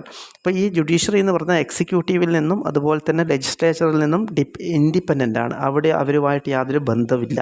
എന്ന് പറഞ്ഞാൽ പാർലമെൻറ്റ് മെമ്പേഴ്സോ അല്ലെങ്കിൽ പ്രൈം മിനിസ്റ്റർക്കോ ഒന്നും ഏതിൽ ഇൻഫ്ലുവൻസ് ചെയ്യാൻ വേണ്ടിയിട്ട് ജുഡീഷ്യറിയിൽ ഇൻഫ്ലുവൻസ് ചെയ്യാൻ വേണ്ടി സാധിക്കില്ല. അല്ലെങ്കിൽ ജുഡീഷ്യൽ റൂളിങ്ങിൽ, അതായത് ഭരണഘടനാപരമായ വിധിയിൽ ഇൻഫ്ലുവൻസ് ചെയ്യാൻ വേണ്ടി സാധിക്കാൻ പാടില്ല എന്നുള്ളതാണ്. That is why Indian judiciary is commonly called independent and impartial. Okay. The next one, mode of appointment. ഇവിടുത്തെ നമുക്ക് ജഡ്ജസിനെ അപ്പോയിൻറ്റ് ചെയ്യുന്നത്, അതായത് ഡിഫറെൻറ്റ് മെത്തേഡ്സ് ഓഫ് അപ്പോയിൻറ്റിങ് ജഡ്ജസിനെ ഡിഫറെൻറ്റ് മെത്തേഡ്സിലൂടെയാണ് അപ്പോയിൻറ്റ് ചെയ്യുന്നത്. Election by the legislature, election by the people and appointment of judges by the executive. ഇങ്ങനെ ഈ 3 രീതിയിലാണ് ജഡ്ജസ് അപ്പോയിൻമെൻറ്റ് വരുന്നത്. അതുപോലെ തന്നെ സെക്യൂരിറ്റി ടെന്യൂർ, ഇവരുടെ കാലയളവ് എന്ന് പറയുന്നത്, അതായത് ഡെഫിനിറ്റ് ആ ഏജിൽ കമ്പൽസറി റിട്ടയർമെൻ്റ് ആണ് വരുന്നത്. അതുപോലെ തന്നെ ഫിക്സഡ് കണ്ടീഷൻസാണ്, ഫിക്സഡ് സർവീസ് കണ്ടീഷൻസാണ്. ഹൈ സാലറി, ഉയർന്ന സാലറികൾ കൊടുക്കുന്നു എന്നുള്ളത് അവരെ എന്താണ് ബ്രൈബറിയിൽ നിന്നും അതുപോലെ ഇക്കണോമിക് ഇൻഡിപെൻഡൻസ് ക്രിയേറ്റ് ചെയ്യുന്നതിന് വേണ്ടിയിട്ടാണ് ഉയർന്ന സാലറി കൊടുക്കുന്നത്. അതുപോലെ തന്നെ പാർലമെൻ്ററി ഇൻ്റർഫിയറൻസിലുള്ള ബാറാണ്, നിയന്ത്രണമാണ്. അതായത് ഹൈക്കോടതി ജഡ്ജികൾക്കോ സുപ്രീം കോടതി ജഡ്ജികൾക്കോ പാർലമെൻ്ററി ഇൻ്റർഫിയറൻസ്, പാർലമെൻറ്റിലെ കാര്യങ്ങളിൽ ഇടപെടാൻ വേണ്ടി സാധ്യമല്ല ഇടപെടുക എന്ന് പറഞ്ഞാൽ അത് അവരാൽ ഇൻഫ്ലുവൻസ് ചെയ്യപ്പെടാൻ പറ്റില്ല എന്നുള്ളതാണ്. മറ്റൊന്ന് പ്രൊഹിബിഷൻ ആഫ്റ്റർ റിട്ടയർമെൻറ്റിന് ശേഷം എന്തില്ല, ഇവർക്ക് ജോലി ചെയ്യാൻ സാധ്യമല്ല എന്നുള്ളതാണ് മറ്റൊരു പ്രധാനപ്പെട്ട പോയിൻ്റ്. അതുപോലെ റിട്ടയർമെൻറ്റിന് ശേഷം, ആഫ്റ്റർ റിട്ടയർമെൻറ്റിന് ശേഷം വീണ്ടും അപ്പോയിൻമെൻറ്റ് ഇല്ല. അതാണ് ഈ ഇന്ത്യൻ ജുഡീഷ്യറിയുടെ മറ്റൊരു പ്രത്യേകത. അതുപോലെ തന്നെ they are responsible for the protection of jurisdiction. Indian criminal justice സിസ്റ്റത്തെ പ്രൊട്ടക്റ്റ് ചെയ്യുന്നതിന് പൂർണ്ണമായ ഉത്തരവാദിത്തങ്ങൾ ആർക്കുണ്ട്? ഈ ജഡ്ജസിനുണ്ട്. ഇപ്പോൾ features of Indian judicial system എന്ന് ചോദിക്കുമ്പോൾ എന്തൊക്കെ എഴുതാം? കോർട്സിനെ കുറിച്ച് കാറ്റഗറൈസേഷൻ എഴുതാം, അതുപോലെ ജഡ്ജസിൻ്റെ പവേഴ്സും അതുപോലെ ഈ കാര്യങ്ങളും നമുക്ക് എക്സ്പ്ലെയിൻ ചെയ്യാൻ വേണ്ടി പറ്റും. So certainly all these points constitute a good page or lengthy page and you will be getting complete marks. അപ്പോൾ ഇത്രയും കാര്യങ്ങൾ ശ്രദ്ധിക്കുക. ഈ യൂണിറ്റുമായിട്ട് ബന്ധപ്പെട്ട് പ്രധാനപ്പെട്ട ക്വസ്റ്റ്യൻസ് ആണ്. സർ തന്നിരിക്കുന്ന ക്ലാസ് വ്യക്തമായിട്ട് കേൾക്കുക. അതുപോലെ തന്നെ ടെക്സ്റ്റ് ബുക്ക് നന്നായിട്ട് വായിക്കണം. ഈ ക്വസ്റ്റ്യൻസിലേക്കൊക്കെ ഫോക്കസ് ചെയ്യുക. എക്സാമിനേഷൻ ടൈമിൽ നമുക്ക് വേണമെങ്കിൽ വീണ്ടും ഒരു ഡിസ്കഷൻ നടത്താം. Okay, all the best.